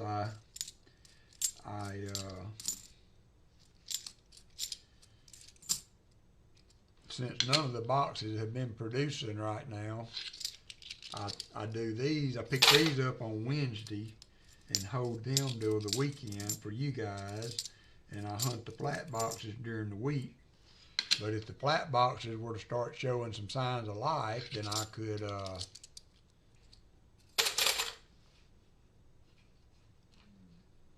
oh wow, man, that is nothing worse than that, flea bag.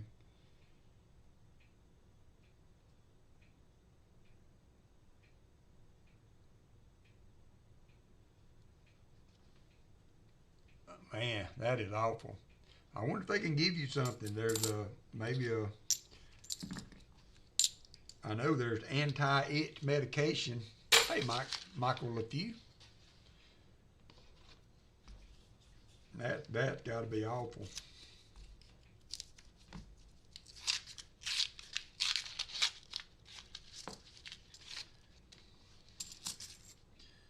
Nothing like a itch that you can't scratch.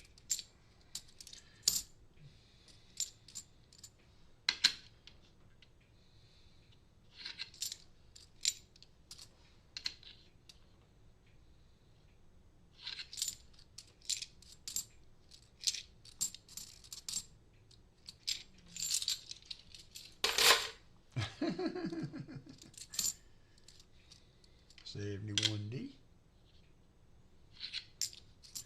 and $74D.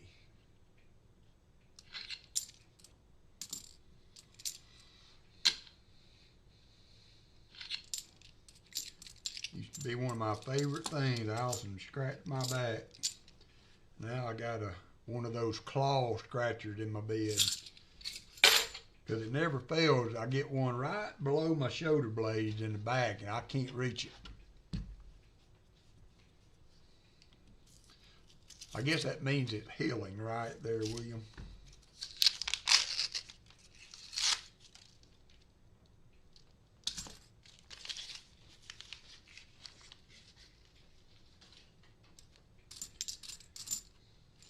$72.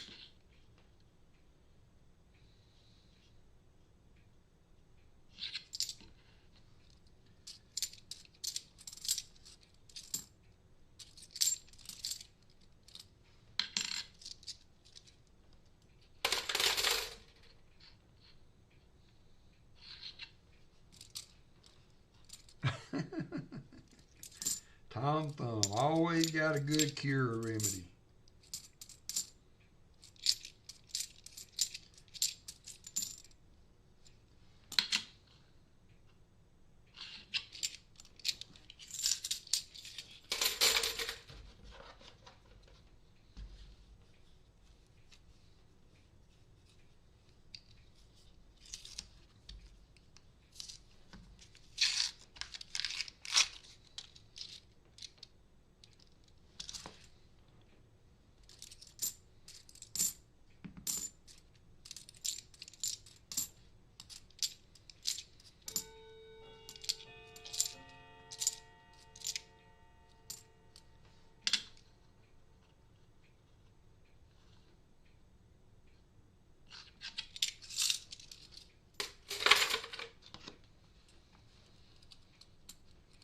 For a flea dip. He's living up to his namesake now there, Brian. How you doing, Brian Jensen?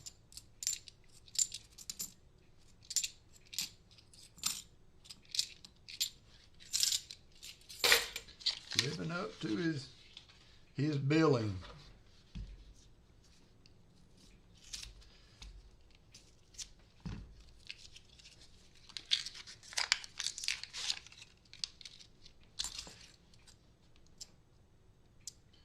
Two NIFCs is all we found so far in this box.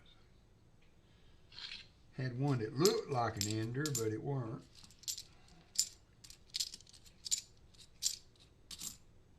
$71.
$73.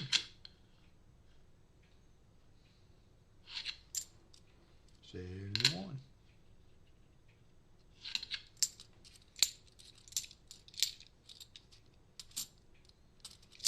$73.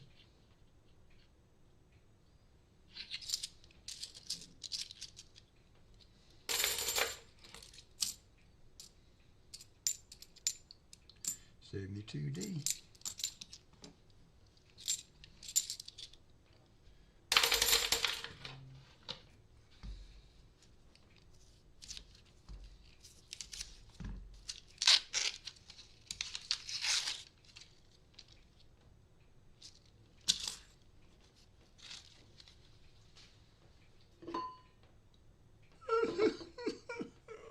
My coffee's empty.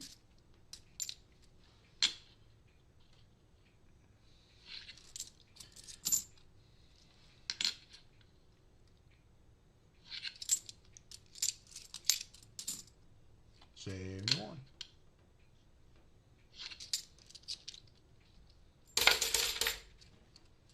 $82P.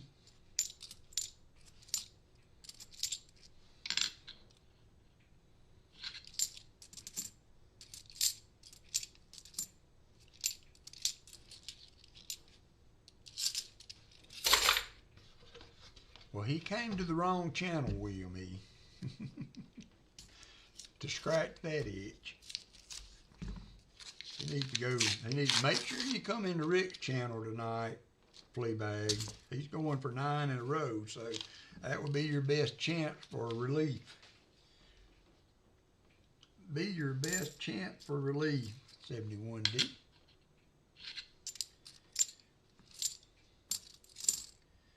$72.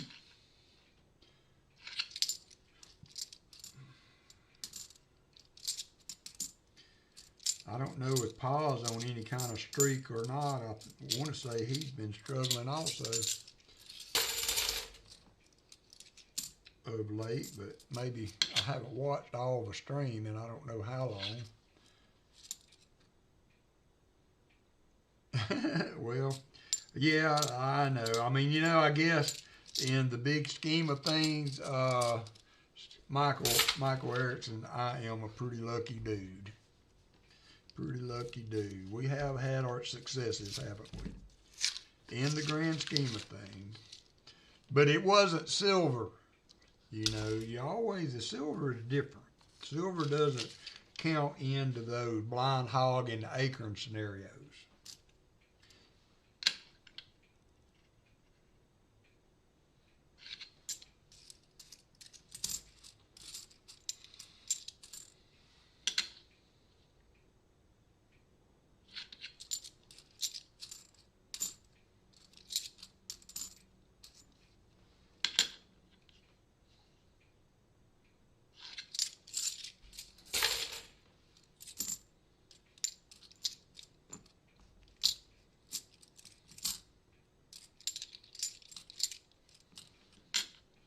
what's up there, Pa Spare Time? I just mentioned you. You must have heard me. You must have been lurking, Pa Spare Time. Are you on a silver streak, Pa, or trying to reestablish? That was the question. That was the question, because I'm still trying to find one. Maybe you brought us some luck, Pa.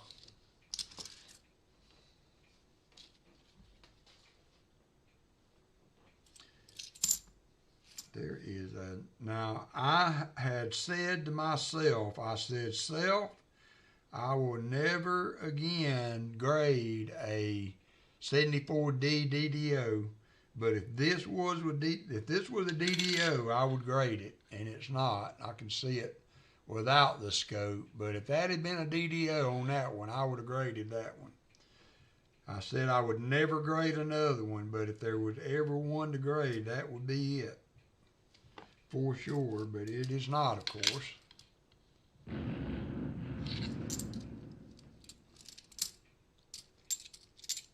$71.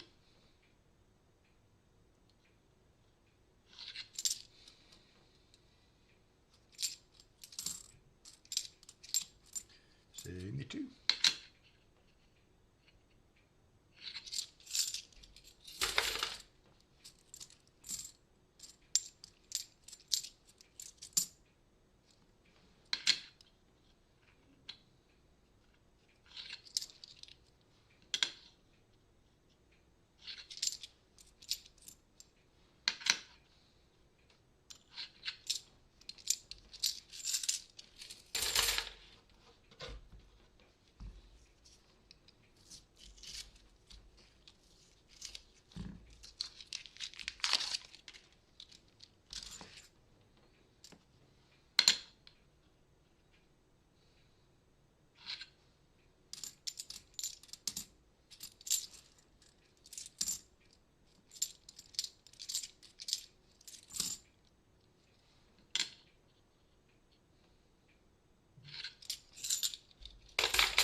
$2011.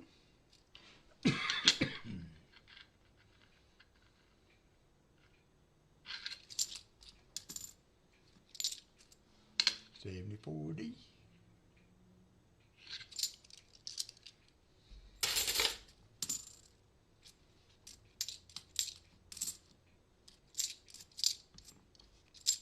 $71D.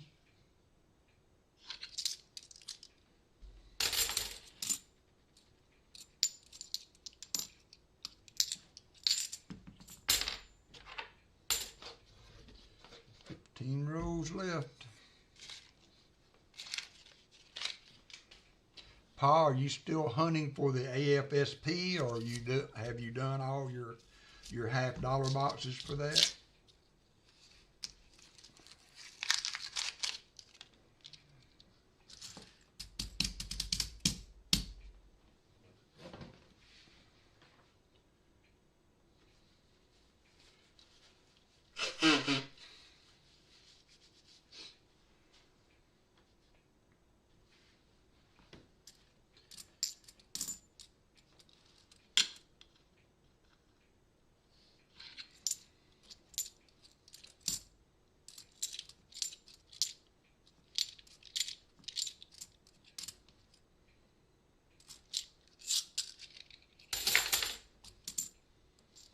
$71.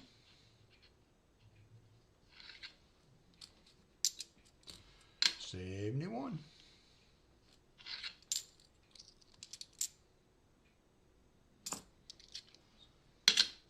That's a D. It's got a lot of shine on it. Yep.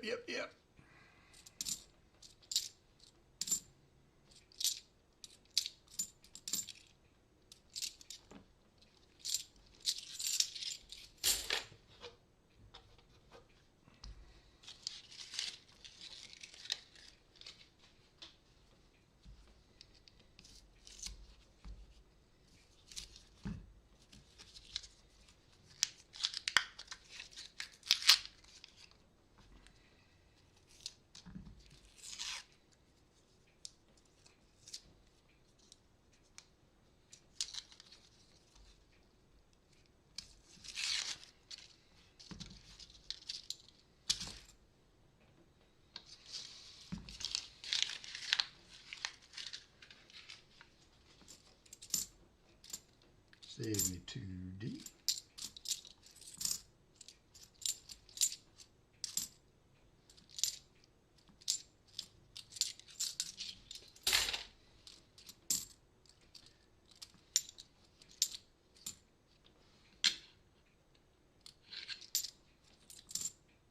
$71.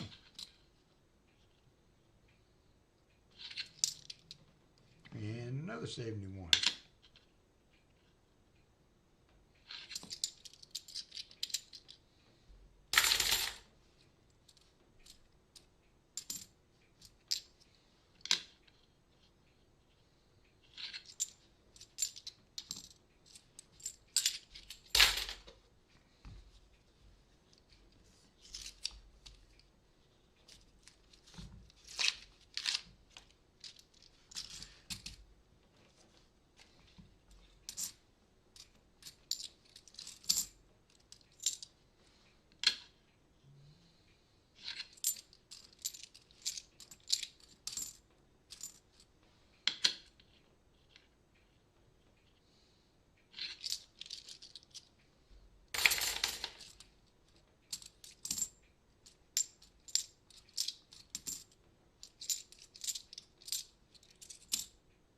$74D.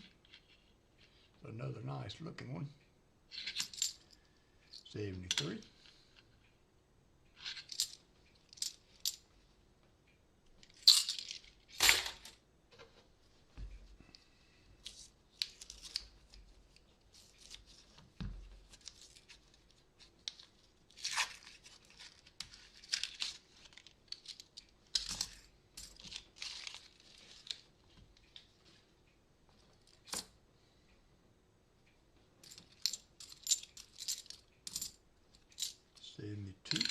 Some of these 72s and 74s have been absolutely gorgeous.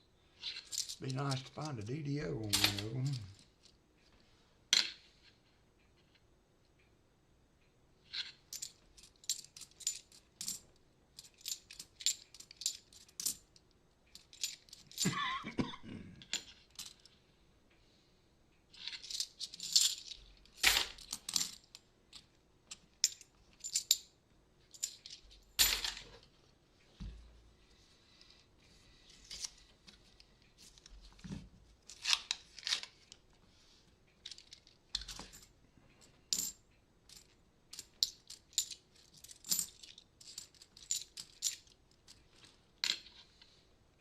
Finished last night with the video. I'm about 5 minutes behind, catching up on today's stream. Alrighty.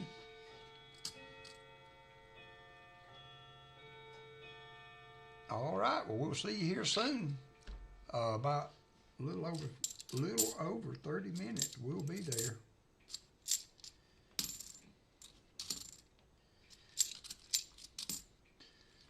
Good luck today. Yeah, William and Fleabag need you to find silver, Paul, because they are itching for some silver. Fleabag in particular. 71D.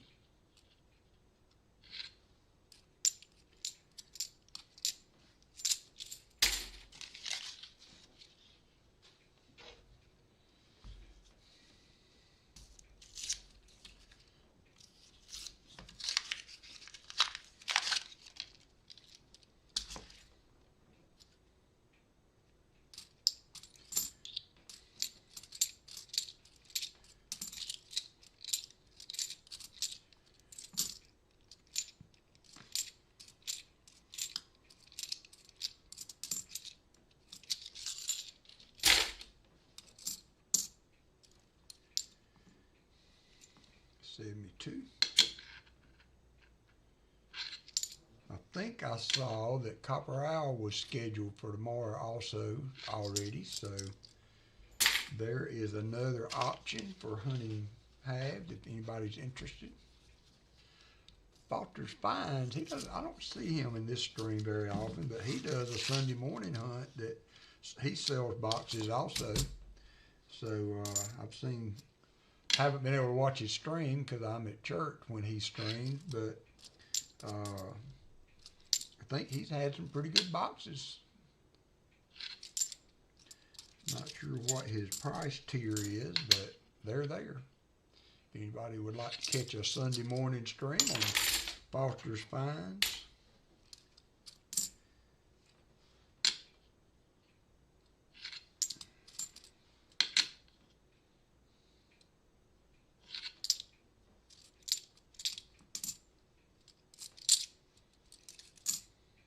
$71D.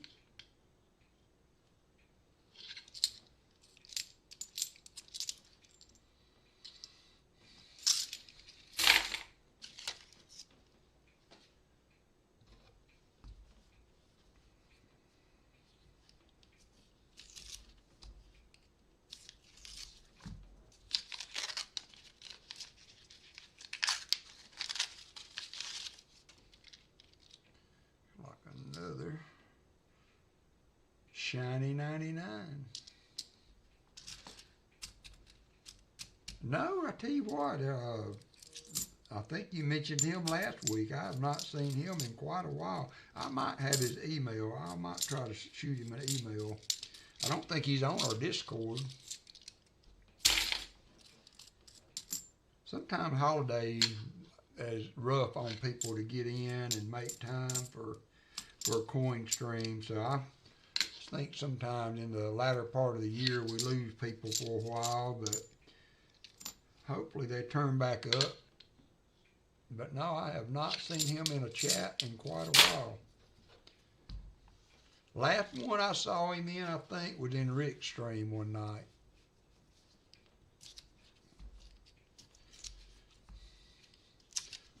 Because Mr. Turtle was also one that was pretty in all the streams in the early days, and he kind of disappeared, but he's back again now. So I see him in Pa's stream, and I've seen him in Rick's stream.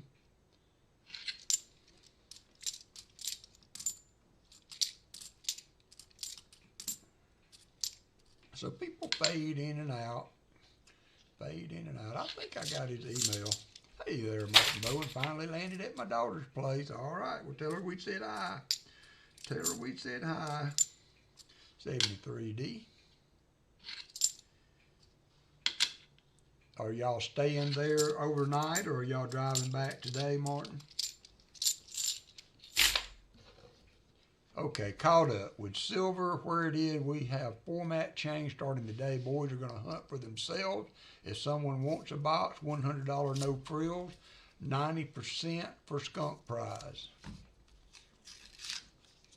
All right.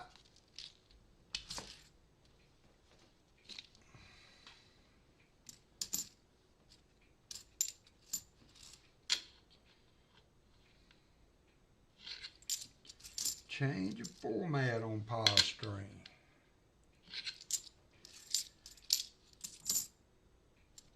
$72. How have your boxes been doing? That's what we were talking about. It's been a pretty good dry streak. Matter of fact, the last silver I found live was during one of your donation boxes for Kathy and Lisa Snyder, I believe their name is. Was the last one that I found silver for. Didn't know how your boxes have been running, if whether you was on a streak or looking to start one.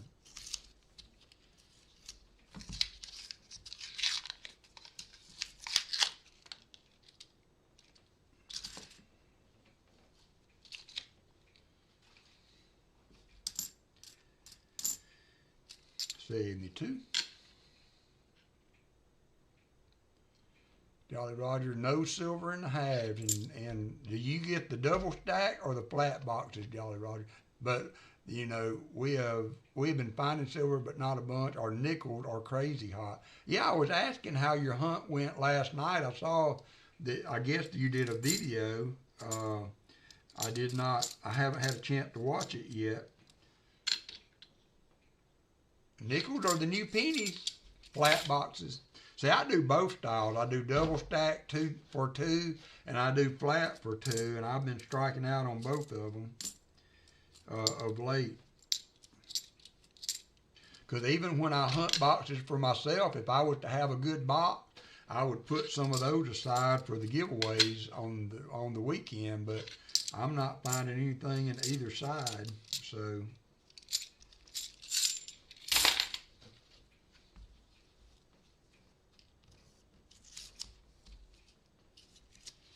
Yeah, these are Brinks boxes. These and the nickel box I've got are Brinks, and then my flat boxes are Loomis, delivered by Loomis. They're the NF String and Son rolls.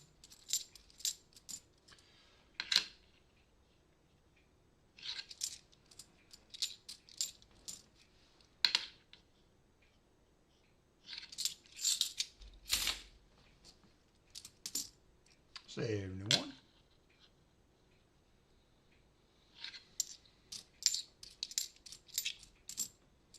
$72D.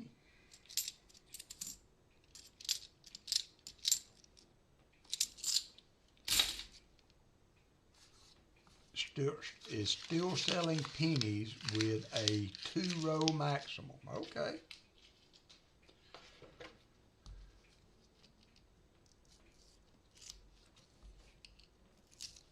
Five war nickels, a Buffalo Hudson first box, and 46 fines. Nice.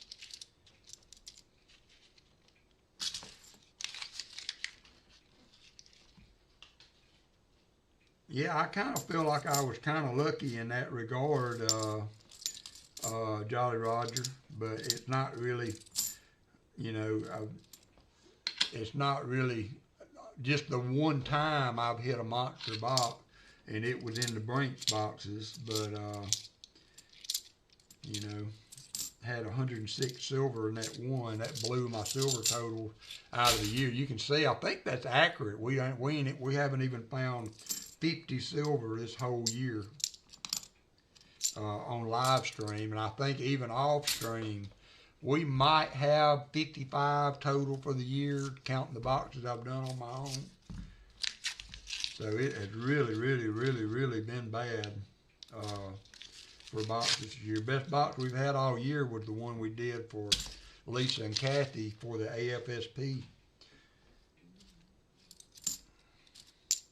72D. Another shiny 90. 71.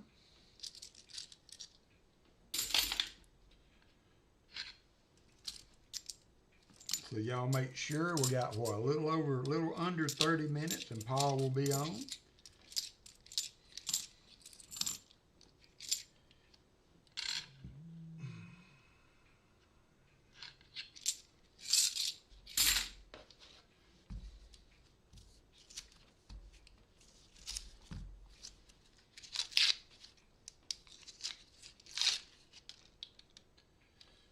Yep, that was the last row. I see a bunch of shiny edges, but I don't think any of them are silver. Look like more shiny 90s. Shiny 90s.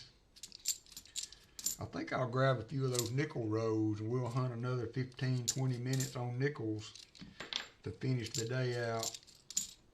Yep, there's a really nice 97. There's a really nice 94. Really nice 71D. And a really nice 72D.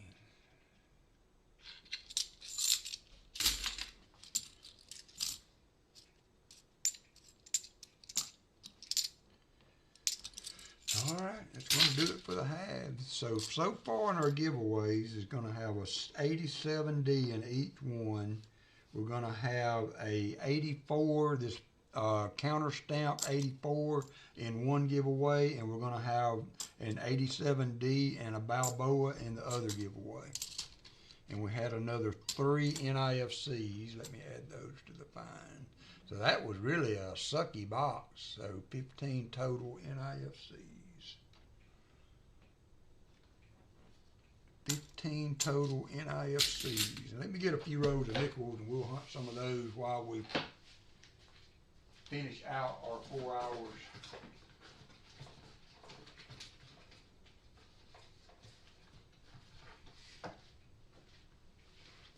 Let me get me a fresh box, put them in, bucket to put them in.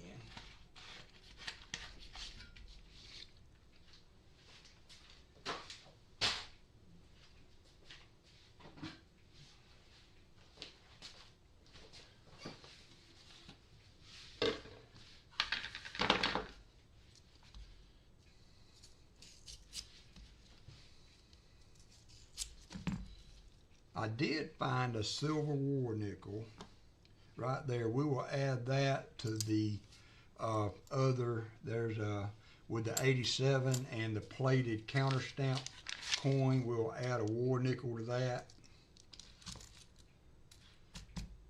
and then we'll see if we find anything in these nickels. There's a 52 starting off the bat from Philly. If we find a war nickel or something good, I'll add it.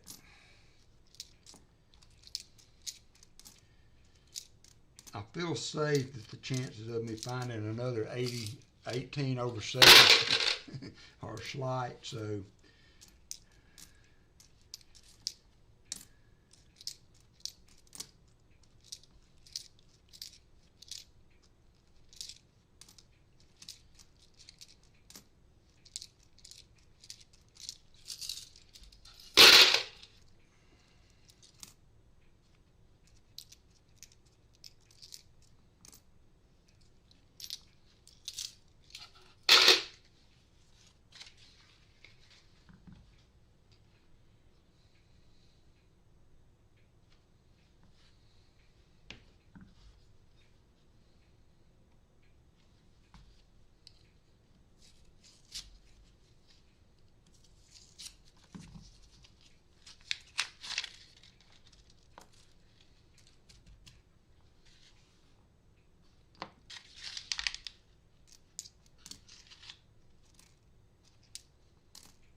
all right, Paul, we'll see you in a little bit, buddy. We will see you soon.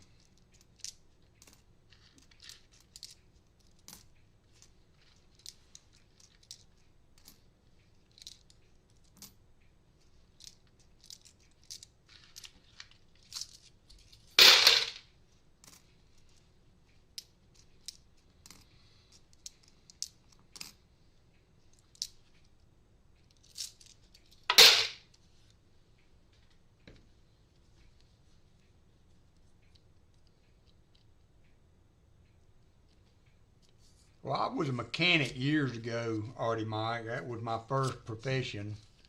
I went to school to be a mechanic in trade school, so pretty comfortable on doing most shade tree mechanic stuff, no problem.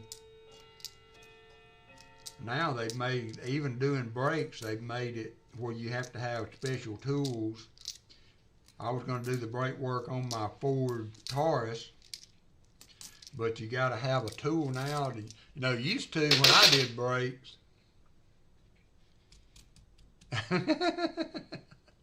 used to when I'm laughing at Michael, used to when I did brakes, you just took the old brake pad on the caliper and you took a C-clamp, pushed that piston in, and now they screw out because of rear disc brakes. And you have to have a tool to twist that. You can get around that.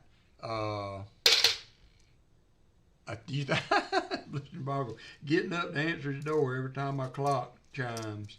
I got to get that time straight on it. But anyway, you got to have a special tool, or you can use a pair of needle nose and do it, but you have to twist that caliper back into the cylinder now. That's how your emergency brake and all works now. So you can't just, it's getting where you just can't do it's getting where you just can't do shade-free mechanics anymore. I think the front brakes are still the same, where you can just take a pair of channel locks or a clamp of some kind and squeeze the caliper back in, but I haven't done brake work in quite a long time. I used to do it on all my cars, brakes and oil changes. I think we got a penny. No, we got a nickel that has some kind of stamping or something going on it.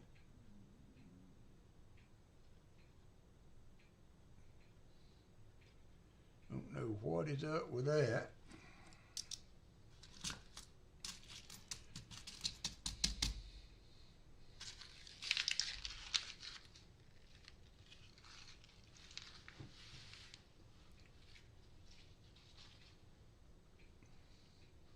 A set of small shoes inside the rotor. Yeah, I can't remember. Hannah's car is needing brakes now. Are the front brakes? Do you do that on the front brakes too, or is it just the back brake because of the emergency brake?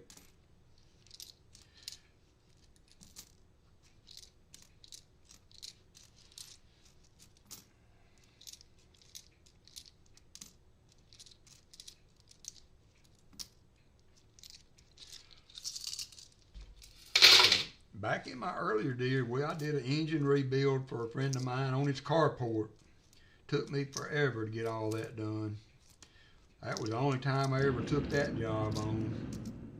There's another find. That's a 1940 from San Francisco.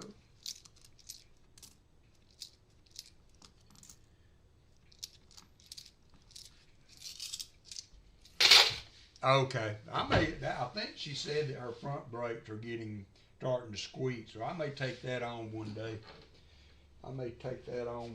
Just because I always liked to do it. The only reason I quit being a mechanic professionally was because of customers. You know, I mean, it just got so tiring of having to.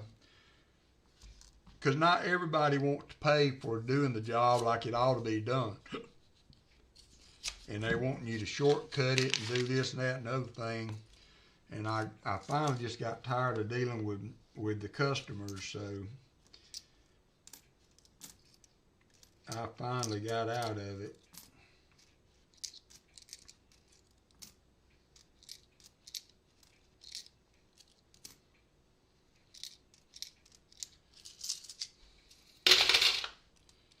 Oh, nice, Brian. I tell you what, man, that's a skill that is fast fading. I've read several articles about the need for good mechanics, and that's a trade you can make good money. If you're really good and you're able to diagnose and do the computer part of it now, you know, that is a trade that people can make big money at, and it is falling by the wayside. I never did it at your level, Brian. You know, I was more a tire shop mechanic. To put it plainly, I was never at the ASE level. I changed tires, did brake, changed oil, maybe a rear axle seal or something of that nature, and if somebody needed it, but I never was certified like that. Most cars still use the old style caliper. Ford is the one that switched it up. Yeah, okay.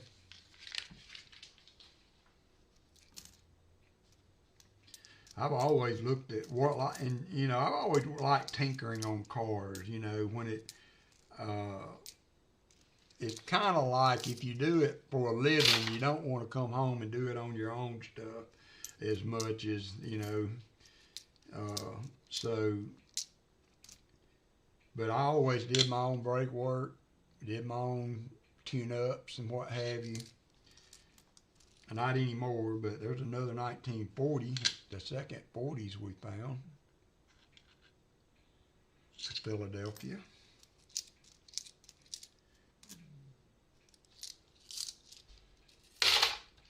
Oh yeah, yeah. I always,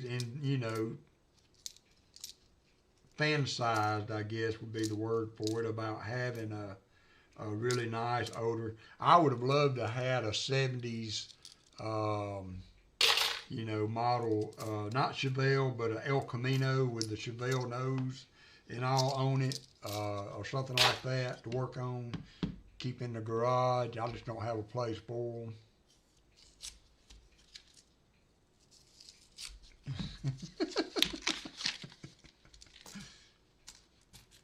It was one, he worked on those 1 horsepower engines, huh, Michael?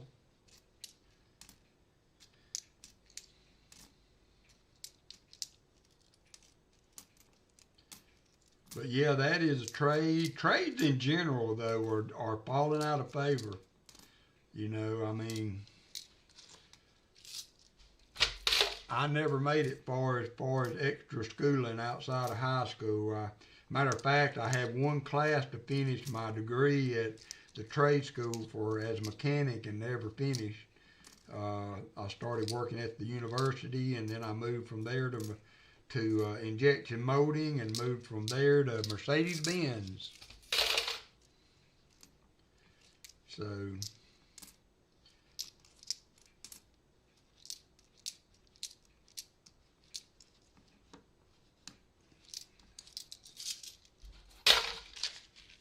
but pure mechanics, top dog. I mean, there's a guy at, oh really? That would be cool. One of my best friends was the service manager. He started out over the part department, started out delivering parts, worked his way up all the way through the system, the parts manager, to all the way toward, ended up being over all the service-oriented manager. Worked at the Barclay Pontiac, Cadillac, GMC here in town for over 30 years. And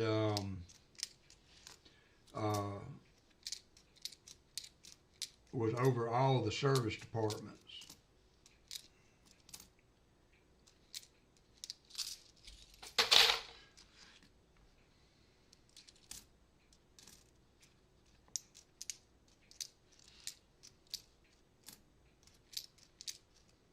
But he had a guy, I'm trying to remember where I was going with that story. He had a guy that worked for him that guy made well over $100,000 a year fixing cars. It's a 53S.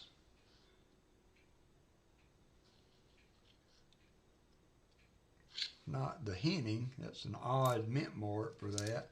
I don't know if that is a lower mintage, but it is not one of the semi or key dates.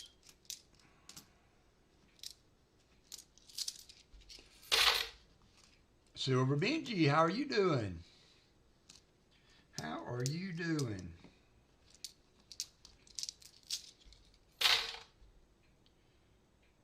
Oh, really? Yeah. And some of them, the Mercedes, the batteries under the seats. Let's see what time. We got a few more minutes. Let me get a few more rows of nickels.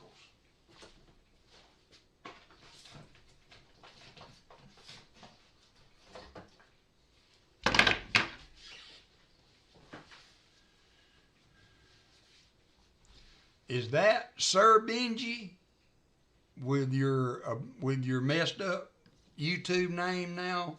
Is that my friend Sir Benji?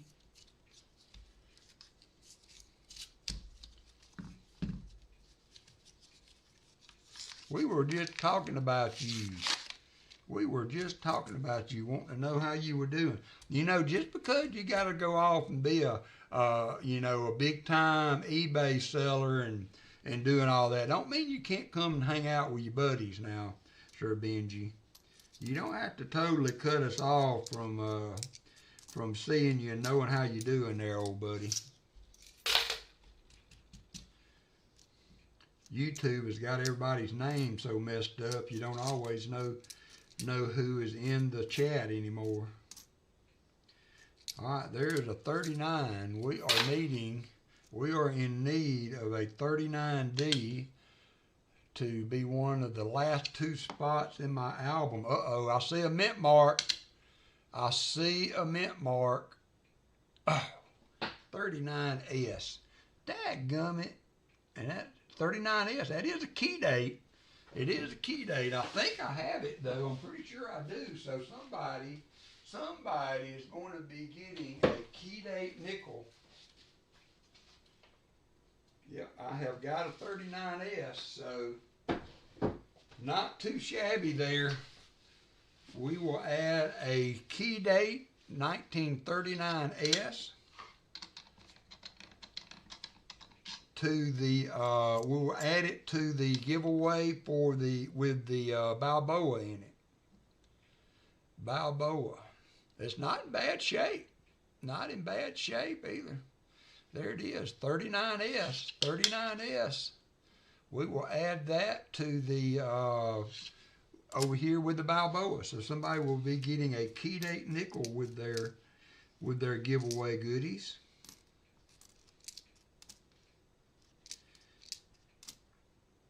Maybe this is going to be a good box.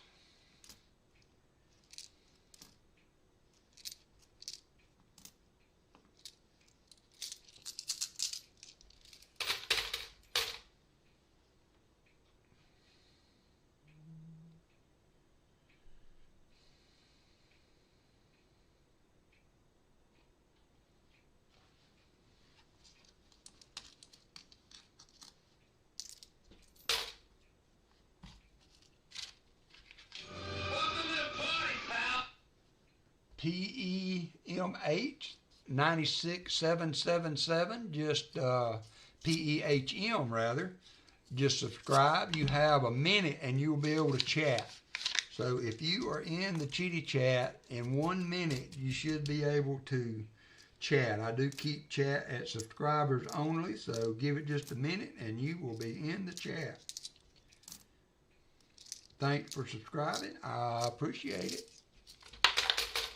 I appreciate it. We finished halves with not a lot of luck, so we're searching some nickels and have found a key date nickel 39S, so that's not too shabby for nickels.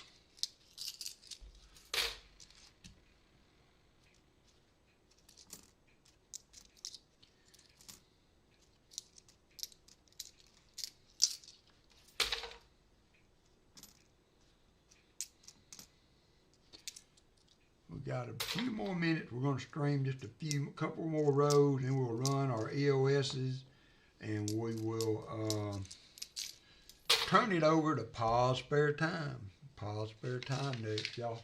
Some of you have never been to his stream.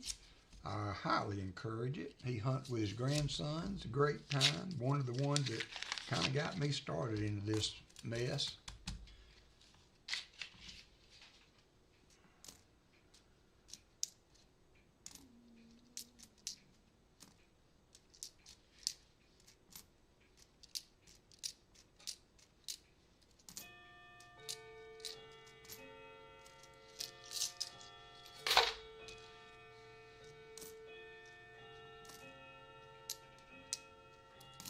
Let's see how far my clock's off. Should be 2 o'clock.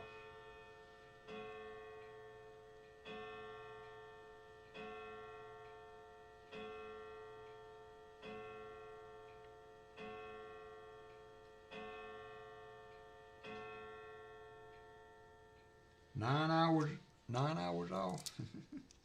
It chimed 9 times. So 6 hours off.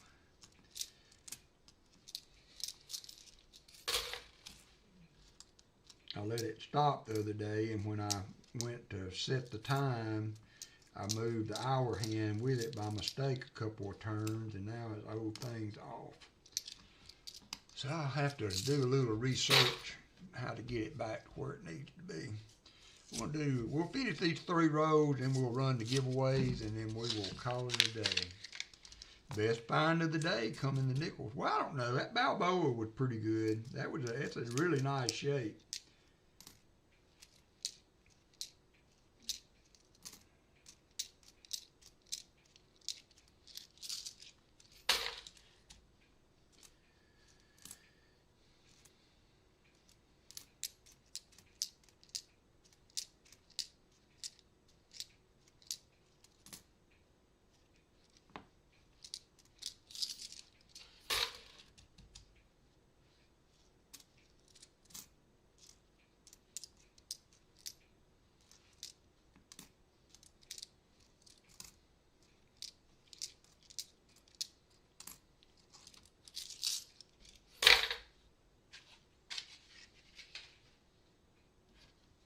Two more rows, and we'll run the giveaway and get on out of here for the day. I appreciate everybody being in. We got 43.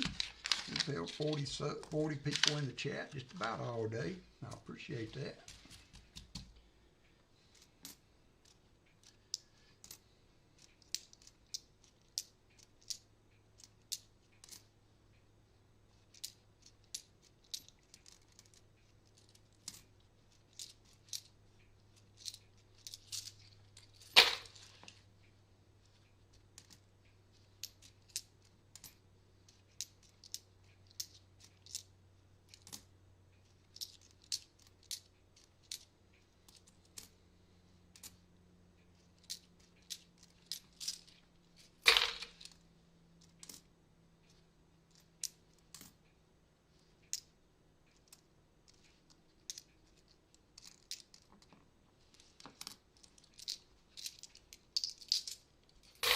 All right, last row. Last row for nickels. This wasn't bad for 15, 20 rows of nickels, having a key date nickel pop out all of a sudden.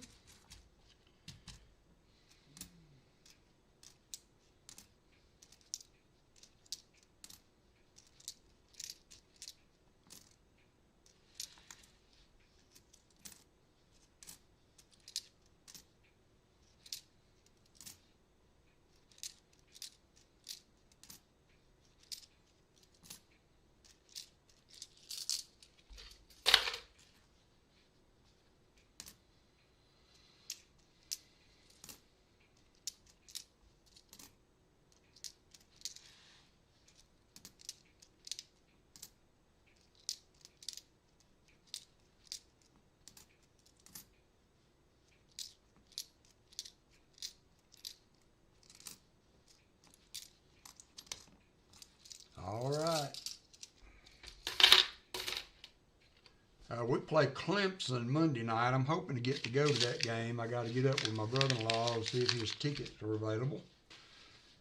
So that's going to do it. So I am adding the key date nickel to the 87D and the Balboa.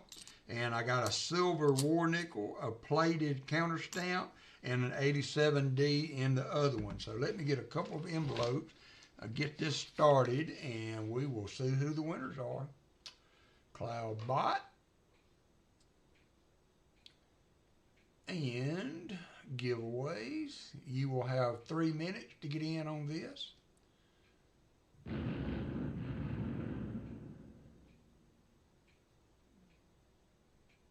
There you go.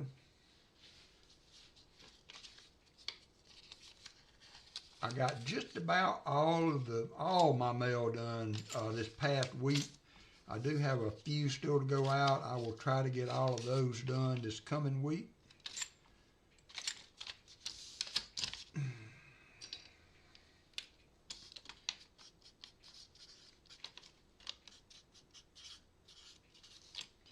Again, I appreciate everybody being in. I really appreciate the everybody hanging with me through the changes and everything.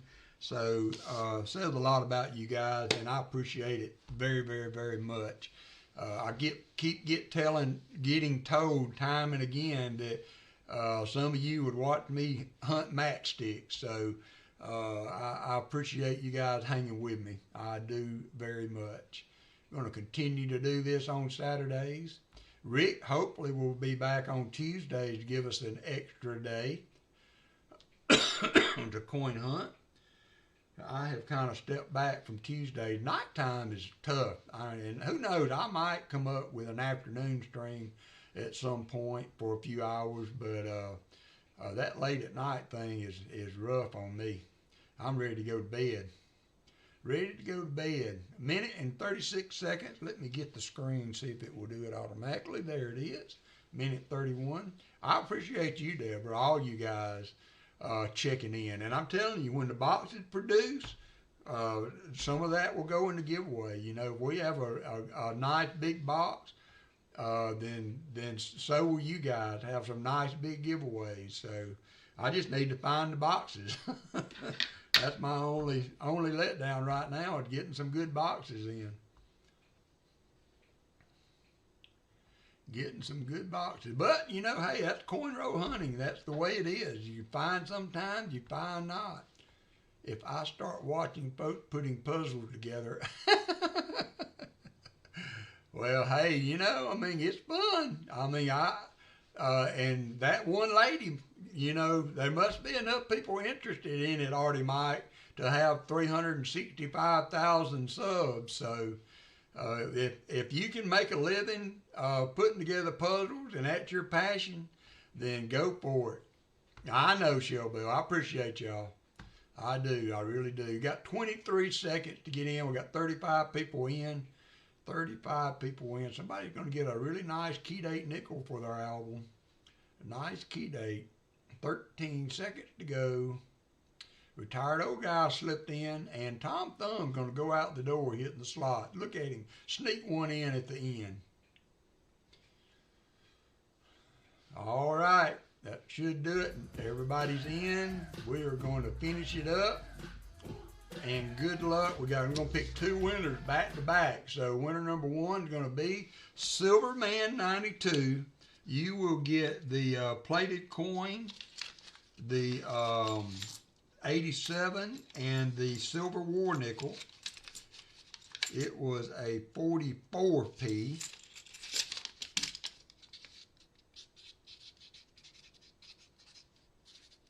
And then the next winner is going to be Nettheme.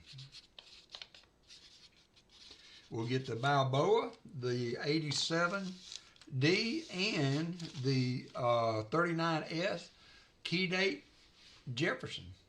All right, so let's close that screen, and it is that time of day when you say, hey, let's go watch Pa. And I'm going to turn y'all loose. So y'all go get Pa. Do a raid over there. I'll be right with you after I wash my hands. Uh-oh, Hannah just checking in. She's in between shifts today. So y'all take care. Thanks, everybody, for hanging with me. And we will see you again next Saturday, where we will have more Clad.